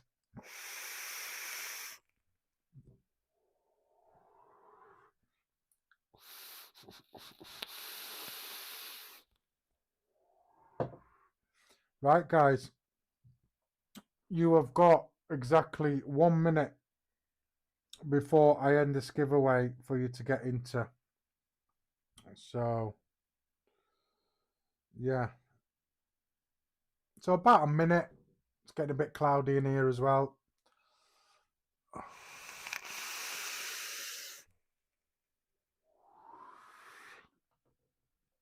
Wow.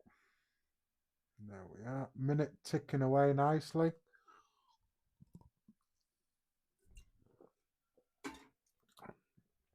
Wow. So like I say, Lee Swetnam is the only person that's taken part, which I can understand if you're watching abroad. Postage and packaging would probably be really expensive depending on where you are in the country. In the world, sorry, not the country. So about 10 seconds. And then I'll end it. 5, 4, 3, 2, 1.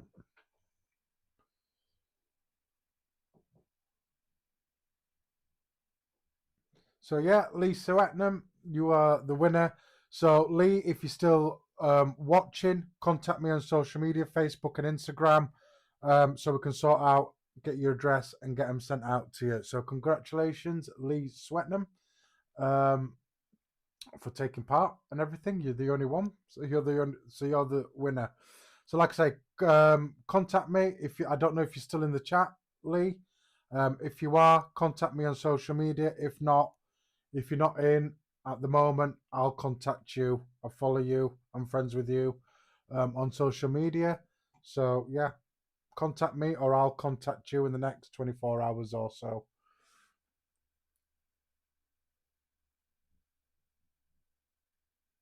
So, boom. So yeah, Lee, you're the winner of these coils. I will get these all cleaned up and soaked as well. I won't send you them like this. I'll get them cleaned up and everything nice and fresh for you and done for you and get them sent out to you. So appreciate that, guys. So what I'm going to do is I'm going to leave the stream there, guys. Just going to go on for this long today. Bit of a short one because, I don't know, it's just a bit of a short one today. Like I say, coil build went well. Nice, bit long, but obviously it went well. Some Reggie's coils that I'm trying out in this. Perfect, nice. I'm here weekly, every Tuesday, 8 PM UK time on YouTube. Same sort of thing. I'll build a coil, put it in something, vape it, have a chat, tell you what I'm doing, what's in the pipeline and stuff like that.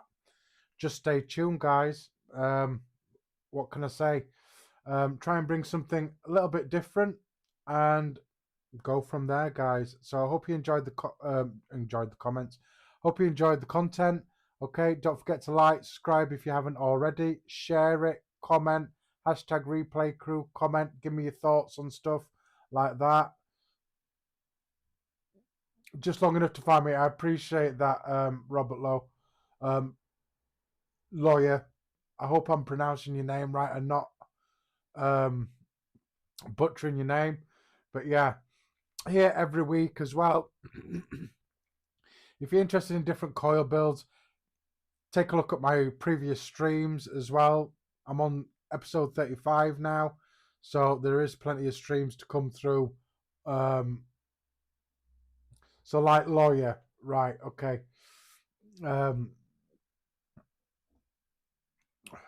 Completely lost track of what I was saying. But anyway, like, subscribe, share, comment as well. I've got previous live streams with different coil builds in there. Take a look at them. Here every week, every Tuesday, 8 PM UK time. I post on my social medias weekly, so you'll be informed as well. Links as well, obviously, to the video to set your reminder. And that's all she wrote, guys. I appreciate all of you that have dropped in and dropped out. I do appreciate all of you, love you all, and respect to you all. So I am going to got a couple of clicks before I get going. So guys, thanks for joining, and I will see you on the next episode next week. Thanks for joining. Thanks for all the love and support so far. Vape safe, love and respect, and I will see you guys on the next one. Thanks for joining.